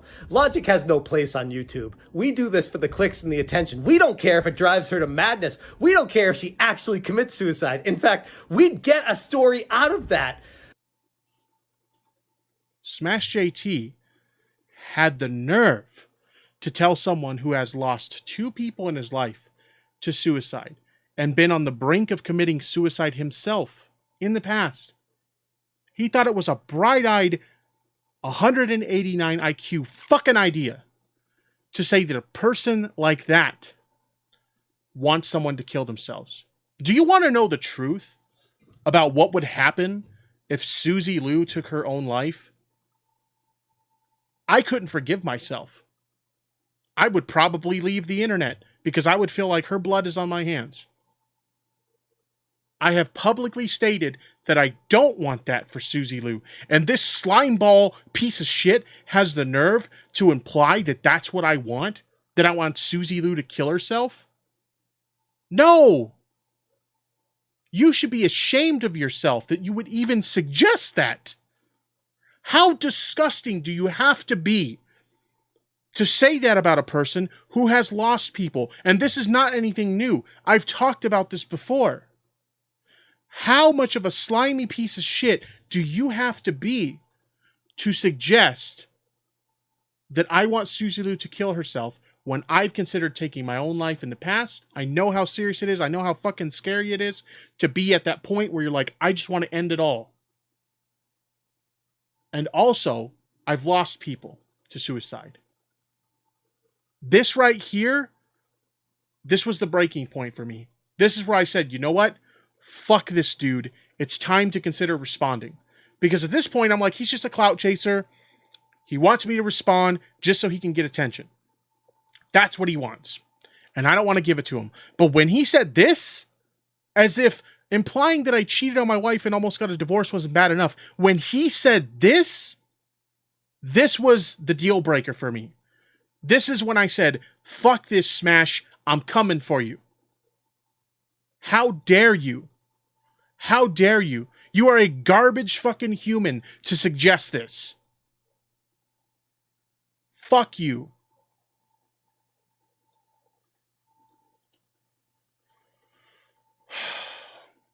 Here's a funny one. We got a little bit of hypocrisy with Smash JT because there was a point in my interview or debate with him on Trevor's show that I said something about him that apparently he didn't like very much. Let me go ahead and show you what I called him. The conversation got heated at one point because it was just going in circles, and I insulted him. Should I have done it? Probably not. I probably shouldn't have insulted him. But the reality is, I'm human, and I did it. In the heat of anger, I did it. This is what I said. Oh. Augie wanted her on the show. Oh my god, dude, you were talking in circles. I'm having to repeat myself because I'm talking to a retard who literally doesn't listen. I called him a retard. That's what I called him. That's the horrible thing that I called him. I called him a retard. And he got really upset about that. Really, really upset about that. So much so that he tweeted about it. This was his tweet. Had a convo with Tipster on Top Lotus channel. Said my piece. He said his. He resorted to calling me a retard and a piece of shit while I verbally undressed him. Who says verbally undressed? That's kind of weird. Sounds kind of creepy. Hey, for me to be clout chasing again in all this, is there any more to this that needs to be discussed? He got really, really upset that I called him a retard. How dare I? How dare I call him a retard? But wouldn't you guess that there's a little bit of hypocrisy here? You want to know the hypocrisy here? Check this out. Trevor releases these DMs that he had with Smash. They were having a conversation, and at one point, because Smash wasn't getting his way in the conversation, he told Trevor this. Quick question. Are you fucking retarded?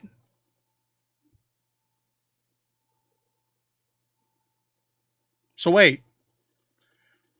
It's a problem if I call you a retard. Let's play the clip again. Oh. Augie wanted her on the show. Oh my god, dude, you were talking in circles. I'm having to repeat myself because I'm talking to a retard who literally doesn't listen. If you don't want to listen...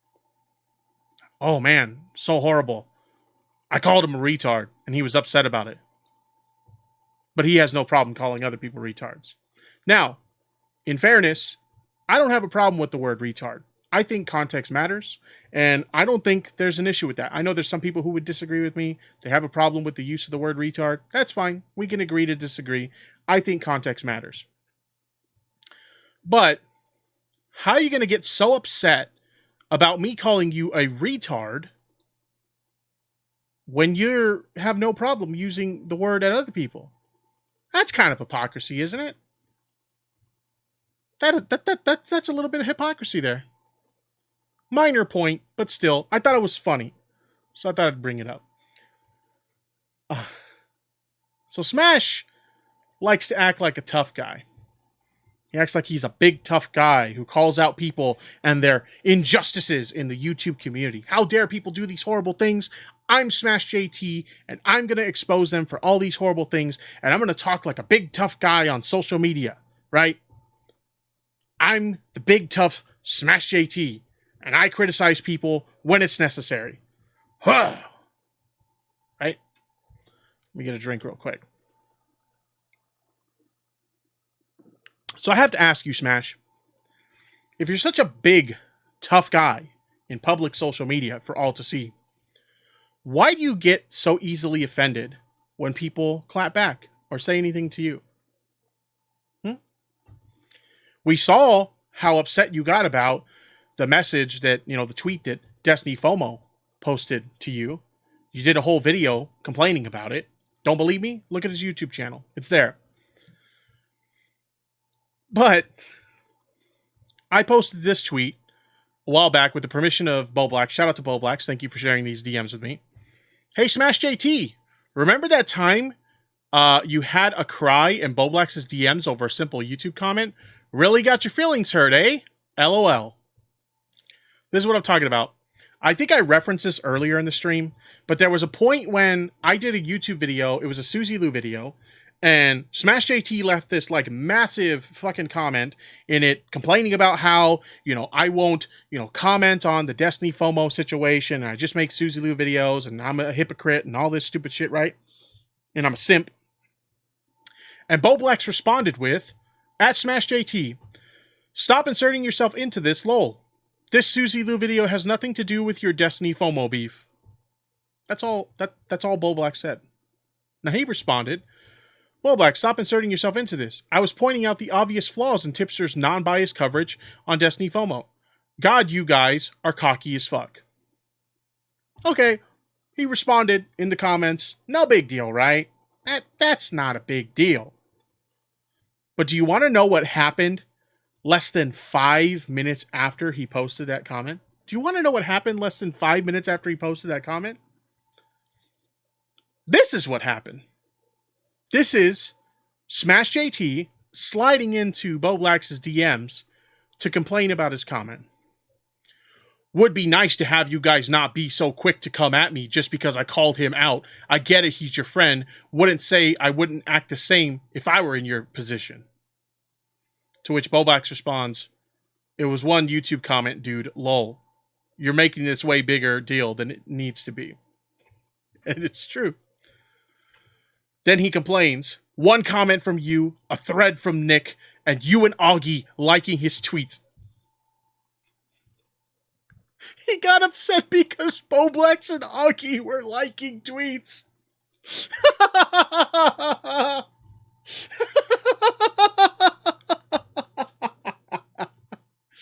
He got his feelings hurt because Bo Blacks and Augie liked tweets.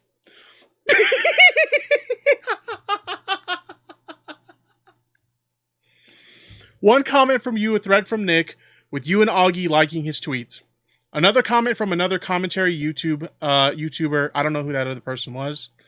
In the YouTube thread. I mean, I get it, but it felt like piling on. Not saying I didn't earn it from the video. It is what it is. I'm a big boy. I can take it, but Tipster needs to fight his own battles if he has an issue with it. Again, implying that I sent them to attack him, which I didn't. But for the big tough guy who acts like he's on this, self-righteous journey to call out all these, YouTubers on these horrible things, and I'm the big tough guy who's not afraid to call out anyone. Kind of act like a bitch when somebody just leaves a comment in response to you, or likes a few tweets, or asks a few questions about you.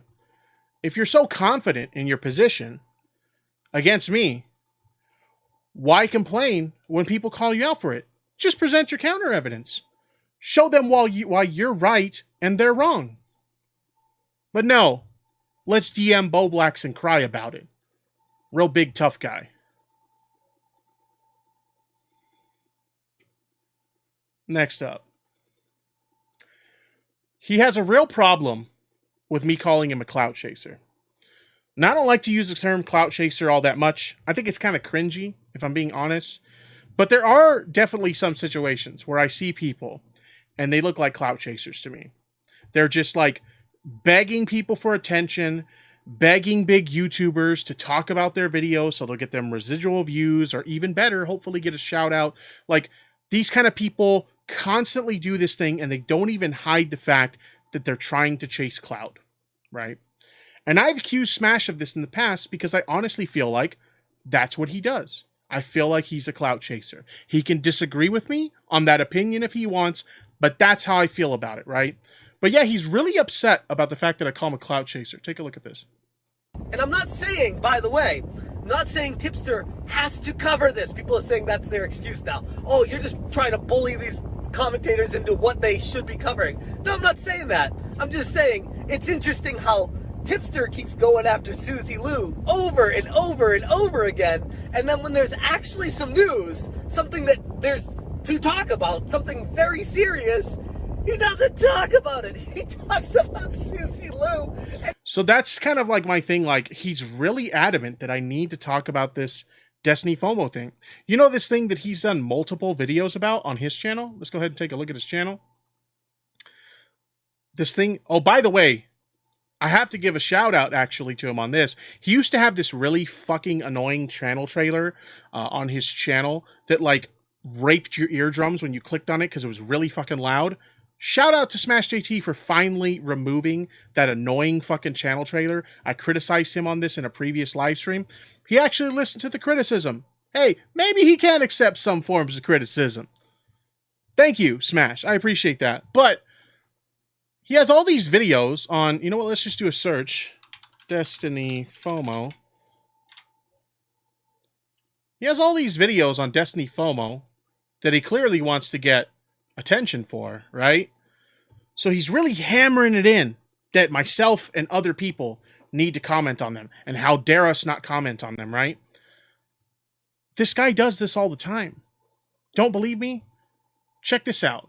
We have this tweet here. Quartering's asking what's on everybody's mind for TISM tonight. Should be live soon. Here's Smash JT. Augie's channel got terminated for harassment, and he links to his video on it. He does this all the time. Please talk about my video. Please, oh, Mr. Quartering or other big YouTube commentator, can you please talk about my video and potentially shout me out in the process, or at the very least, because you talk about my video, then I can get some residual views that kind of snowball down to me. Please, Mr. Big YouTuber, talk about my video. Please, please. I'm not a clout chaser, but I beg big YouTubers to talk about my videos. Here's one example. Here's another one. Who is Destiny FOMO, and why am I hearing she doesn't respect DMCA? I see she has a nice advertising budget to promote her channel, though. Here's Smash JT.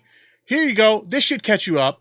Happy to be on or help you out in any way to expose this fraud. Is Destiny FOMO the next Suzy Lou?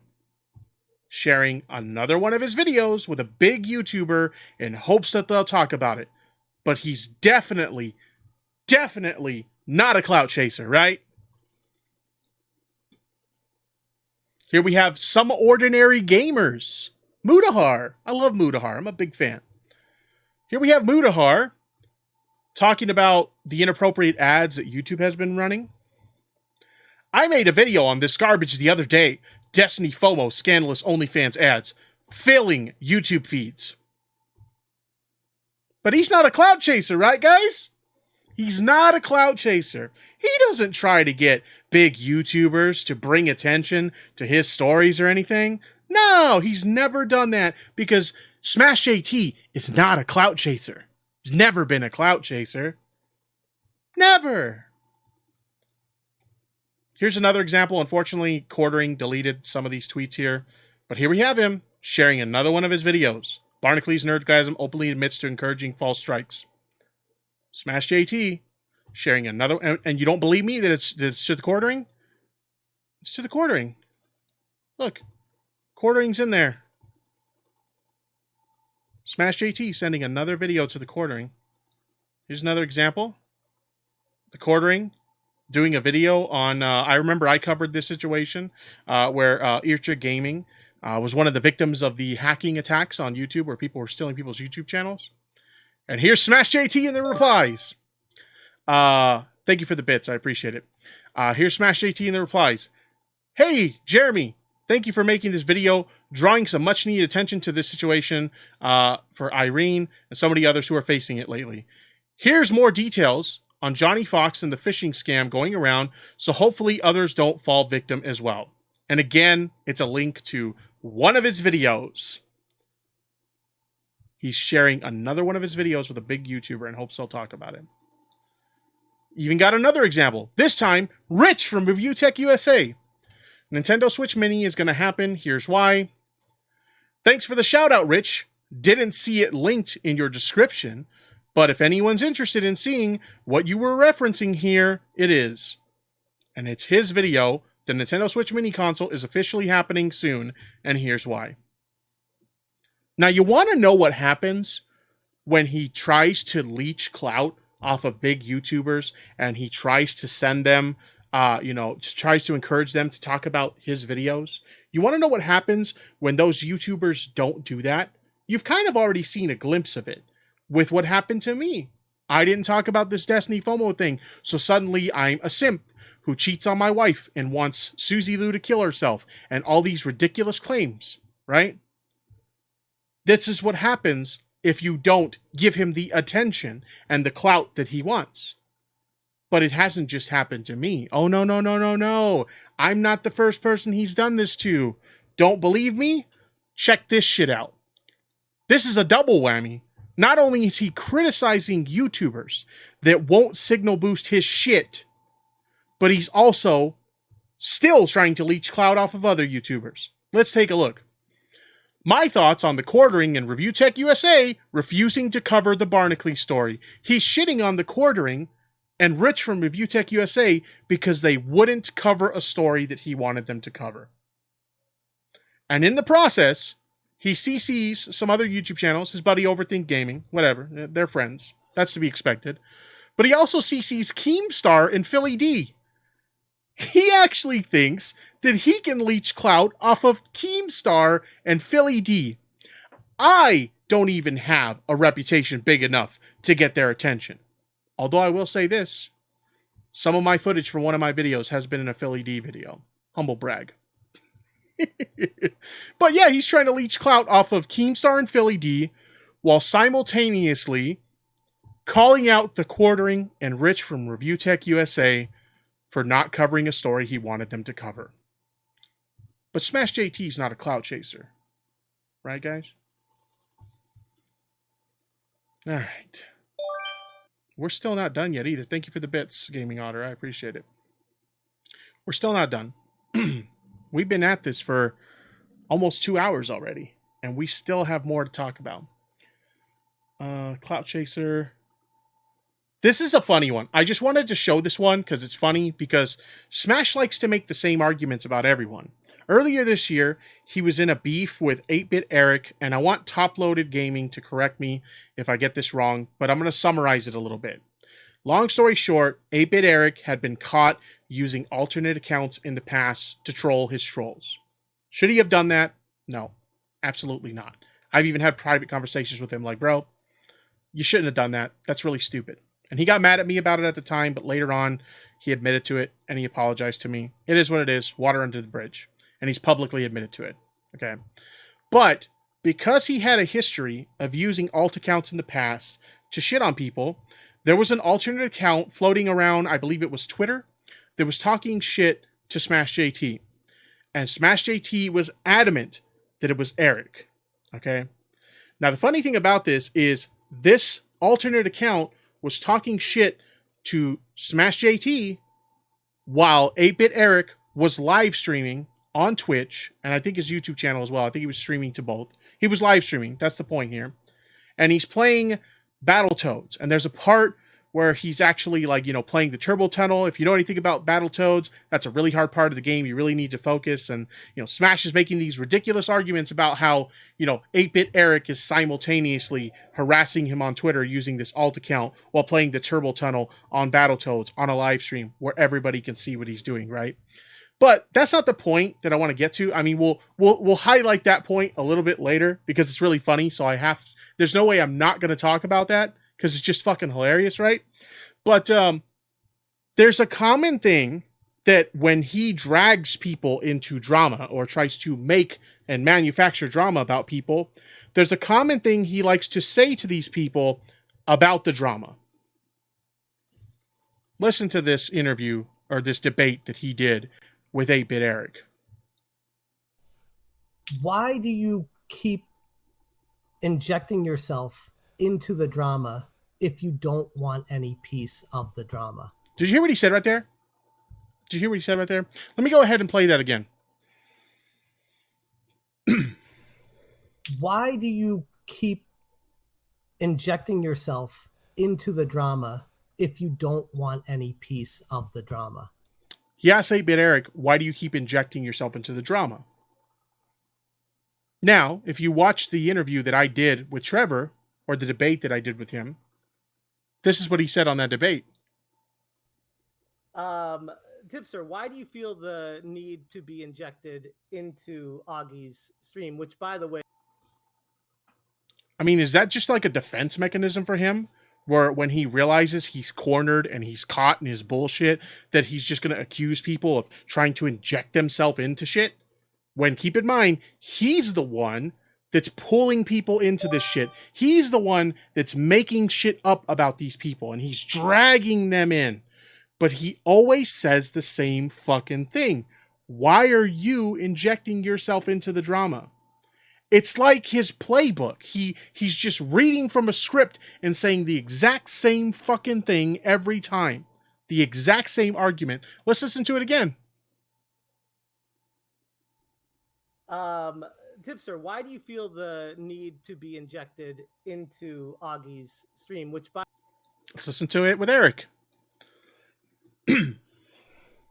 Why do you keep injecting yourself into the drama if you don't want any piece of the drama? I'm actually going to tell you something, Smash.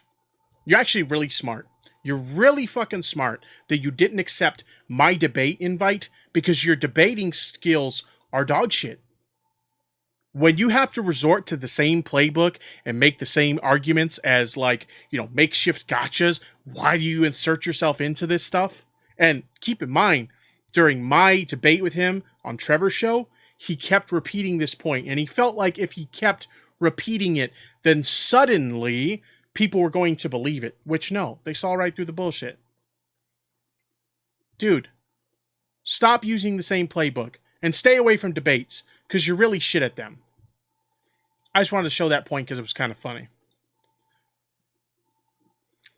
I mentioned his criticism of Eric, and supposedly using this alt account to harass him on Twitter, and how, Eric was playing a very hard part of Battletoads on a live stream, the Turbo Tunnel on there. Like I said, if you're familiar with Battletoads, you know that's a very hard part of the game, and it requires like the ultimate focus, right? You have to focus really hard on the game, right?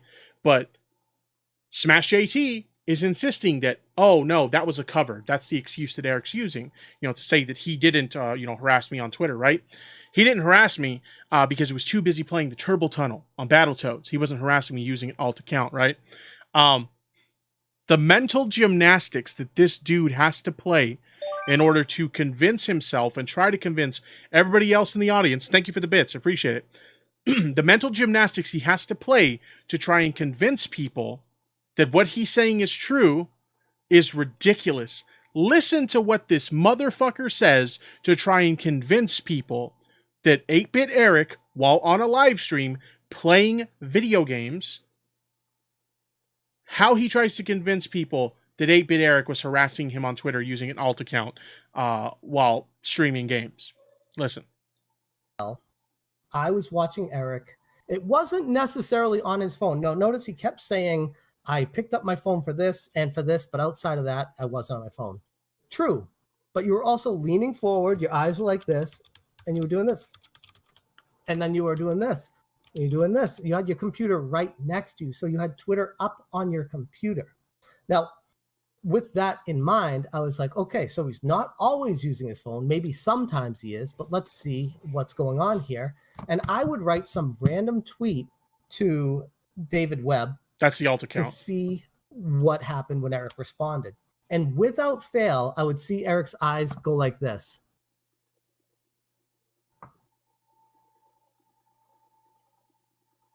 And then go back every single time. So to me, from the outside looking in, without him knowing that I was on the stream yet at that point, it was pretty fair, proof obvious to me personally, without having a freaking camera in his room to know that something was strange there. Now, this is what's really funny about this, is the fact that that live stream was publicly viewable for everyone to see. And a lot of people went and watched that live stream to see that Smash was full of shit. Eric didn't do these things that he's claiming that Eric did. But he'll say this on this show in hopes that it will convince people that what he's saying is true. But you can literally look at the live stream for yourself and see that that didn't happen. On top of that, like Top Loaded Gaming says in the chat right now, Eric has a really loud keyboard. So if he's typing and the keyboard's right next to his mic, if he's typing, you're going to hear it. I believe that Top Loaded said that he was in a call with Eric where he could hear the keyboard while, they were having a conversation. He was typing on the keyboard or whatever, right? It's a very loud keyboard, similar to how mine is really loud. And now, not once do you hear any clicking of a keyboard. Not once do you see him leaning over the way that he implies in this podcast. I don't know if this stream is still live. You might have to check 8-Bit Eric's channel. Maybe Top Loaded in the chat can answer that question. But if it is still live, go ahead and check it out. Because the things that Smash says happened didn't happen. But if you thought that that was funny, it gets funnier. Listen to this. There were times that he would write a lot and then wait to send it so that it wouldn't look like it would be impossible to look like he wrote a paragraph, but it was during like a pause thing, but he didn't actually, he like paused Battletoads and it was dunch, dunch, dunch. And he's over here doing this, but he wouldn't send it. He would wait and then he'd go back to playing in Turbo Tunnel or whatever. And then he'd go over and hit the enter button with his pinky while he's in the Turbo Tunnel to make it look like someone's having a full-on conversation. And that's impossible during the Turbo Tunnel to do what he was doing. So let me get this straight. You want me to believe that 8-Bit Eric would preemptively type a message on Twitter on his computer. He would type in this message on his computer, right? While he's paused the game. Then he would continue to play the game at this very challenging point where you need absolute focus on the game. He's playing the game. He's playing the Turbo Tunnel. Thank you. I see Top Loaded shared the link in the chat to the stream. So you guys can go check out the stream. It's still on Eric's channel. Apparently it was on YouTube, not Twitch. He's playing this game, and he's playing this very, very difficult part in the game. And he goes and he looks at this pre-typed message on Twitter, and he uses his pinky to hit the enter key and send the tweet. How stupid do you have to be? How stupid do you have to be to think that people are going to believe that? This guy reached over to his computer with his pinky and hit enter to send a tweet. Really, dog? And the funniest thing about this is at some point in this interview, Eric shows that his computer is not within reach where he streams. He's got his camera and he's got his microphone, and his computer is like way on the other side. Like it's, he can't reach over with his pinky and hit a button in order to send this message as he suggests, which is ridiculous in itself. But he can't do it. The computer's like, he's got this like wraparound desk, and like the computer is like way over there. Like he can't do it. So stupid. This is the kind of arguments this guy will make to convince people that what he's saying is true. And the sad thing about it is the little fucking people who follow him believe this shit blindly. They actually believe the stupid, retarded shit that he says. That's why I won't go in on his buddies. I mean, I am going to go in on one of his buddies in this thing, because the guy talked a lot of shit earlier today on Twitter. So I feel it's necessary to air his ass out, especially since he's calling into my credibility, calling my credibility into question about how I don't do research and shit like that. So we're definitely going to call this guy out. But, his buddies like, Scumbag Hector, or, whatever that Simon Stevens dude name is. And who's the other one? There's some other dude. I don't know. I'm not going to call those dudes out because they're not worth my attention, because they just parrot everything he says. There's no point in addressing them specifically because they're literally just parroting his points. The only one I'll say had, some pretty decent points was the guy Gort, who did a video. I disagreed with the points that he made, but Gort did a decent video on the situation. And to Gort's credit, I had a private conversation with Gort after he released his video. And Gort's actually kind of a really good dude. I kind of like the Gort guy now. We've had some conversations, and I'd actually like to chat with him a little bit more in the future. So shout out to you, Gort. Thank you for having the dignity to actually have a conversation with me about your video and where we disagree on things and stuff like that. It was a short conversation, but I definitely want to have another conversation with him in the future. But I'm not going to address the other guys because they just parrot his points. But there definitely is one of his friends that I'm 100% going to address. In fact, that's where we're going with next. One of Smash's buddies is known as Overthink Gaming. Now, if that name sounds familiar, it's because we talked about me helping someone get a copyright strike removed off of their channel towards the beginning of the stream. And that was Overthink Gaming. I talked to Destiny FOMO. I had a conversation with her, and I got her to agree to get in a group chat with Overthink Gaming and myself so we could resolve this problem. I helped this dude, much like I helped Smash many times. I've helped Smash by going to bat with him when Pat the NES Punk attacked him multiple times. I went to bat with him to help him get the copyright strike removed off of his channel that John Hancock put there. I've helped these people. I've gone to bat for them. And this is the thanks I get. I'm a simp who cheats on my wife and won't do videos on topics that they want me to. I'm a piece of shit because of that. And my credibility needs to be questioned because I don't do research on the topics that I talk about. Which is funny coming from this guy, as we'll see here in a second. I want to play a clip for you guys. Thank you for the bits, Gaming Otter. I appreciate it. I want to play a clip for you guys real quick about this overthink guy. And I want to tell you, for someone who's very critical of me and my ability to do research, seems like he doesn't do a whole lot of research himself. Here we go.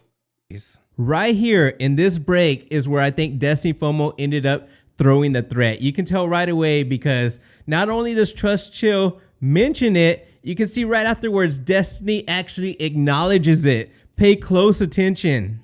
I'll change the thumbnail. Okay. So right here, this is the conversation that I talked about earlier in the stream. This is the private conversation between Trust Chill and Destiny FOMO, where she allegedly deleted a threat against the kid, where she threatened to strike his channel if he didn't make changes to the thumbnail or whatever, that she wanted, right? He's saying that right here in this conversation is where he thinks,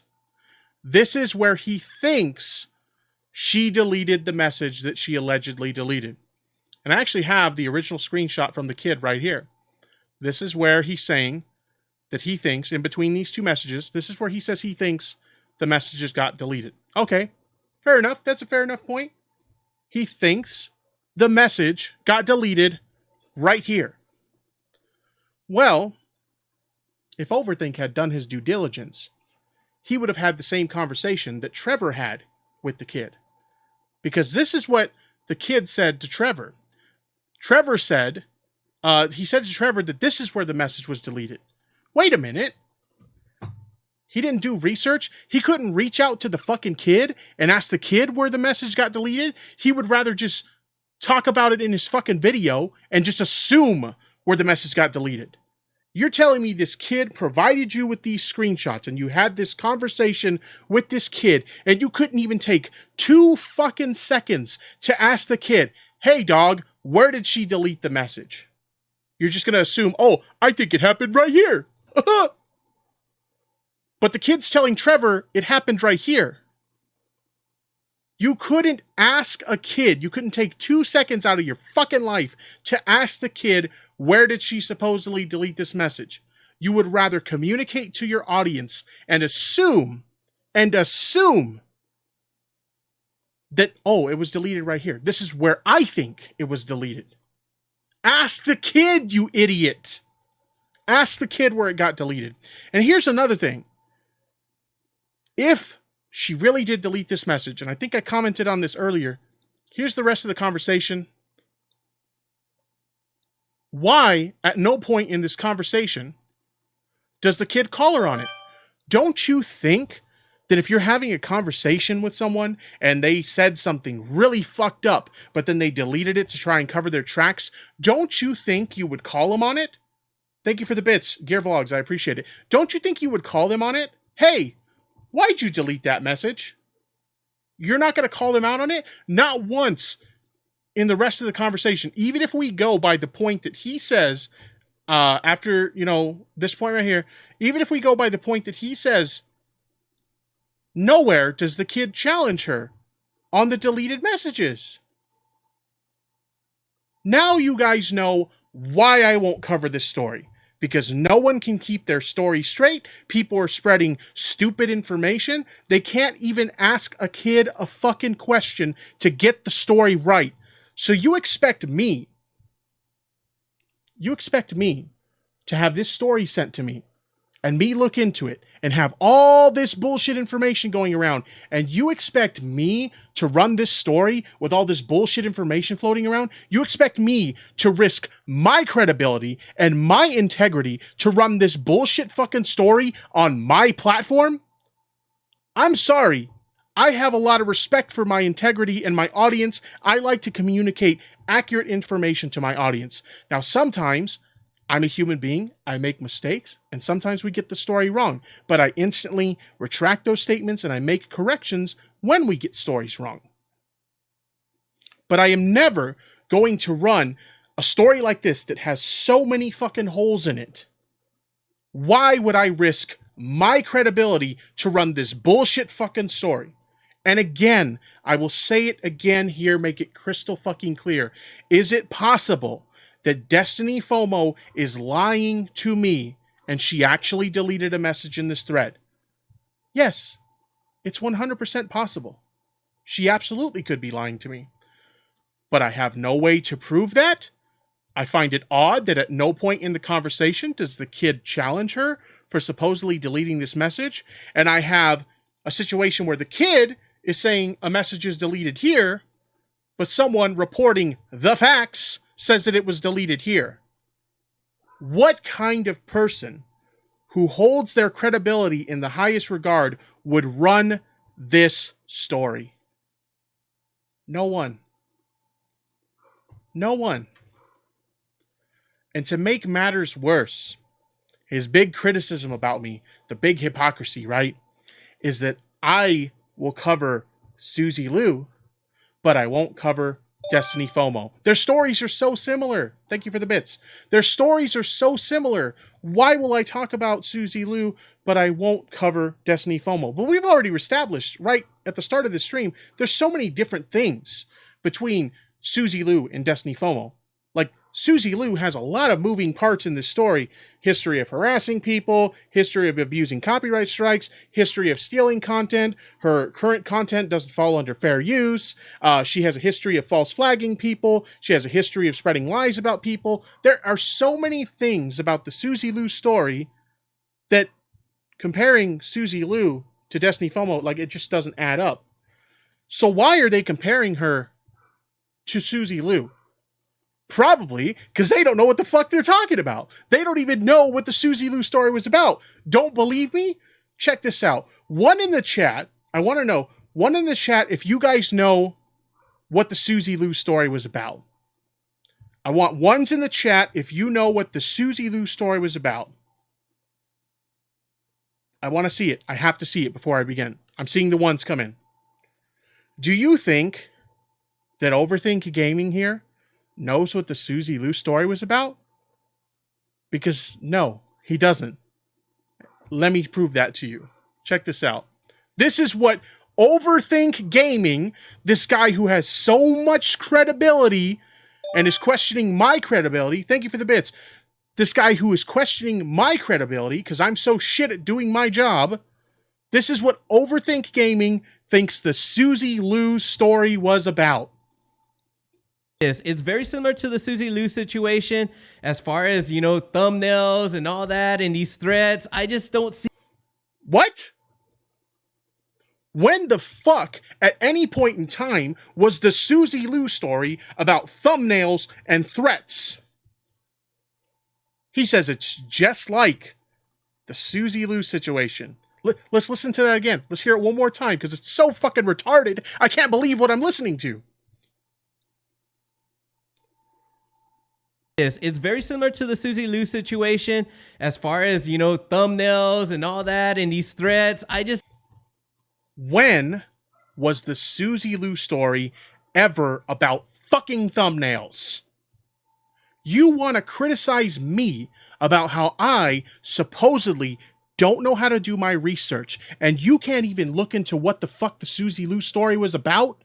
At no point in time did anyone criticize Susie Liu for anything related to fucking thumbnails. This is why no one in the commentary community, or the commentary mafia as they like to call it, this is why no one will ever take you guys seriously. Because channels like mine, I see Bowblacks in the chat, channels like Bowblacks, channels like Augie, channels like, I don't know, Nicholas Diorio, channels like The Right Opinion. These people do their fucking research so they make sure that they get the story right. But what do I hear in Smash JT videos and Overthink videos? I think this happened. I speculate that happened. This is where I think this thing took place. Where is the proof? You have no proof to back up any of the claims that you make. You have no evidence to actually prove anything you say. But when you look at my fucking videos, all you see in my fucking videos is evidence to back up the things that I fucking say. So how the fuck are you going to question my credibility when you can't even look into what the Susie Lou story was fucking about? You stupid piece of shit. How dare you criticize me when you can't even do 2 seconds worth of research? You couldn't even ask a kid a question so that you can show the right information to your audience. But I'm the one that's not credible. Right. I'm the one that's not credible. Isn't that funny? Isn't that funny how that works? I can actually show evidence to back up the statements made in my videos. And I actually have to bring that stuff back up because I totally forgot there was more stuff I wanted to show there. Let me go ahead and bring that back up. But I can show evidence to back up the things that I say in my videos. But this guy can't even get the basic details of a story that he's talking about right on his videos.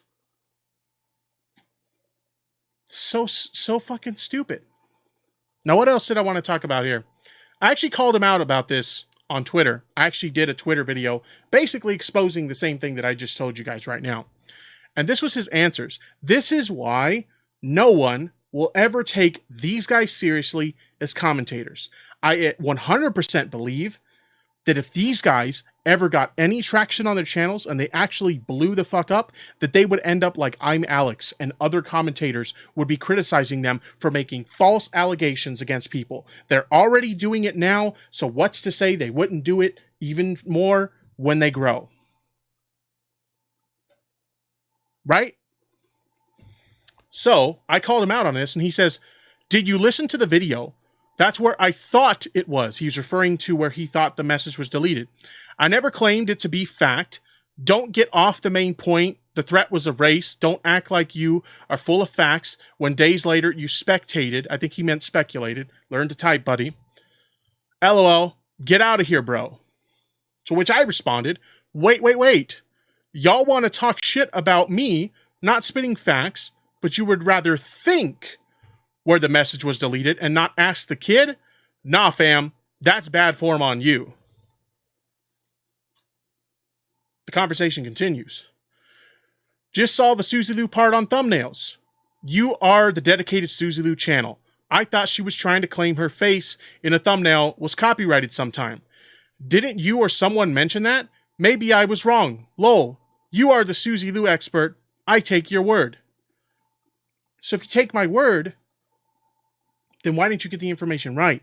Because not once have I ever said that the Susie Lou situation was about thumbnails. She absolutely did make the argument that her face is copyrighted, but it was not in relation to thumbnails. It was in relation to a clip that was made from one of her videos that was completely fair use, that was a joke at her expense. It had nothing, at any point in time, did anything related to Susie Lou have to do with thumbnails.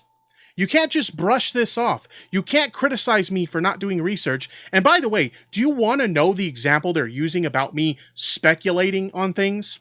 Get this. There was a story where Blair White's Twitter and Instagram just disappeared.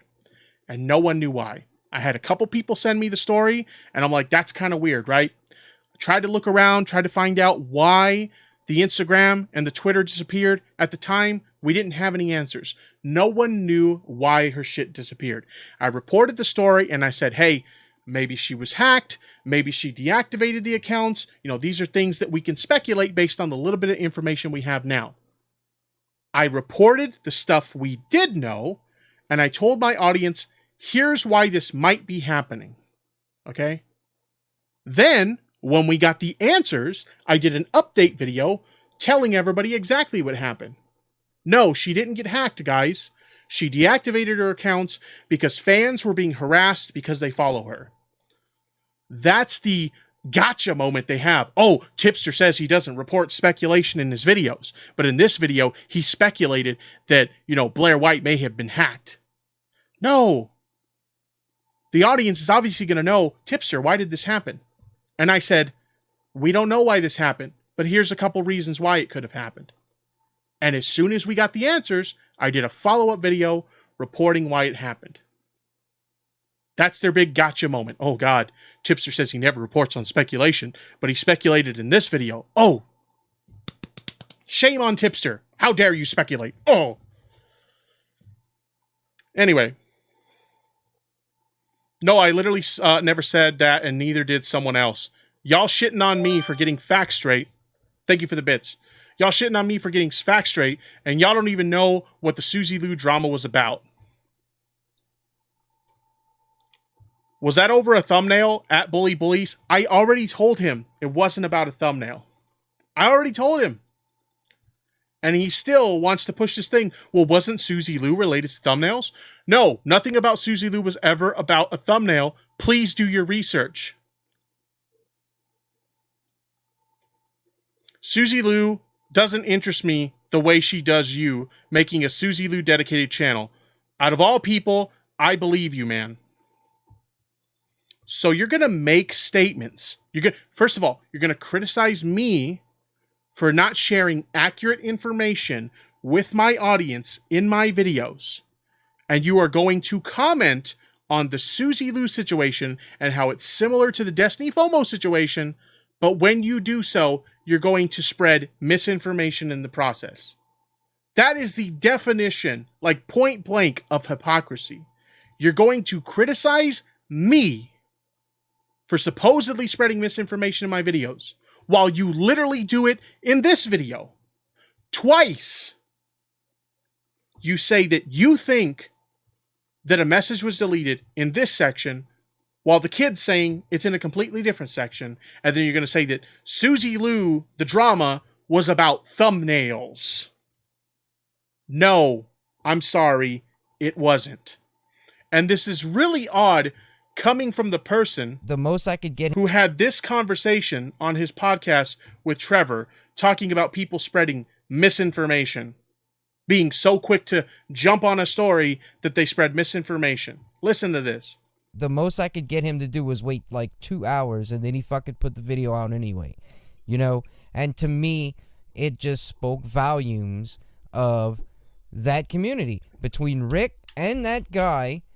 You know, it's like they just worried about breaking stories and being the person to break the story. Because I was sitting there, I could have made a video like, look, I got these fucking DMs from Joe and blah, blah, whatever. And Yeah. I didn't fucking do that. I was more worried about, like, getting to the bottom of it. You know, if I could somehow clear Joel's name where he's not just throwing out a wild accusation, or if you know, we got to the bottom of it and maybe Joel and Metal Jesus could come to some sort of understanding together and move on from it, whatever. Just let's find the truth. That was my bottom line, you know? Yeah, dude. That's being impartial and objective, you know? Not just running with some sort of fucking narrative. Yeah, he runs with that narrative, and that's not being objective. It's being subjective. I mean, he's like that. Rick has the same YouTubers he talks about, the same ones over and over. It's almost like a cult repeating the same thing over and over, and people start believing this stuff. He's consistent in that way.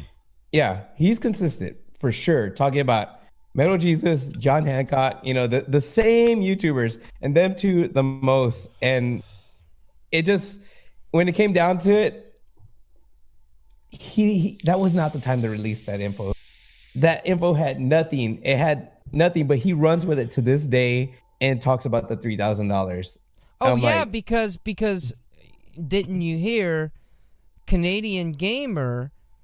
Oh shit! He verified it because it's a flight. The flight, you know, from there to there costs $3,000. So it's absolutely true.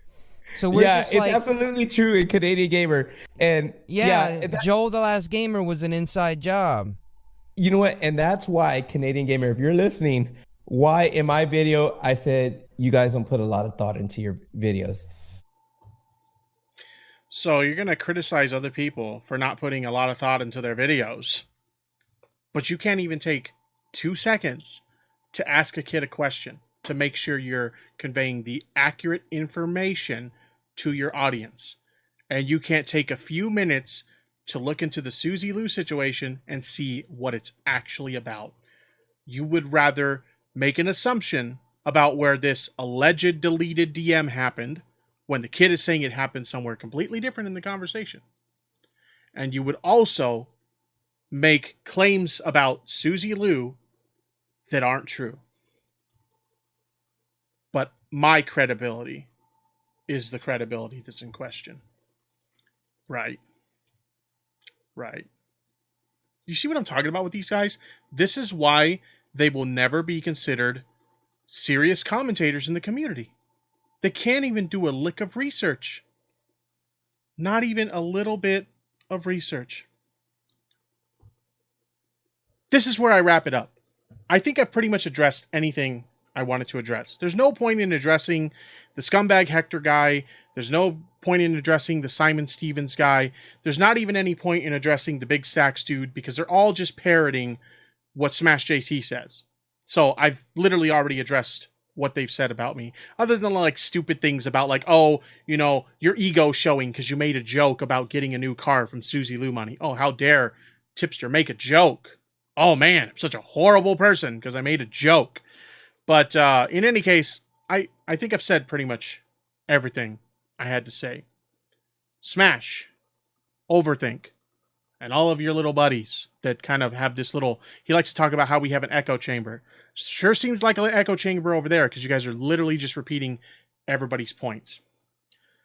You guys will never be considered serious commentators unless you guys start getting your shit together and actually do some fucking research and stop just making shit up to fabricate a story against people. You will never, ever, fucking ever be considered serious commentators. You guys are a joke when it comes to real commentary channels. It's laughable, the kind of shit that you guys try to pass off as news. But anyway, guys, that's pretty much all I got to say there about this situation. Baby, I'm saying legends never die. We're always out of minds. We never find the time, no, baby.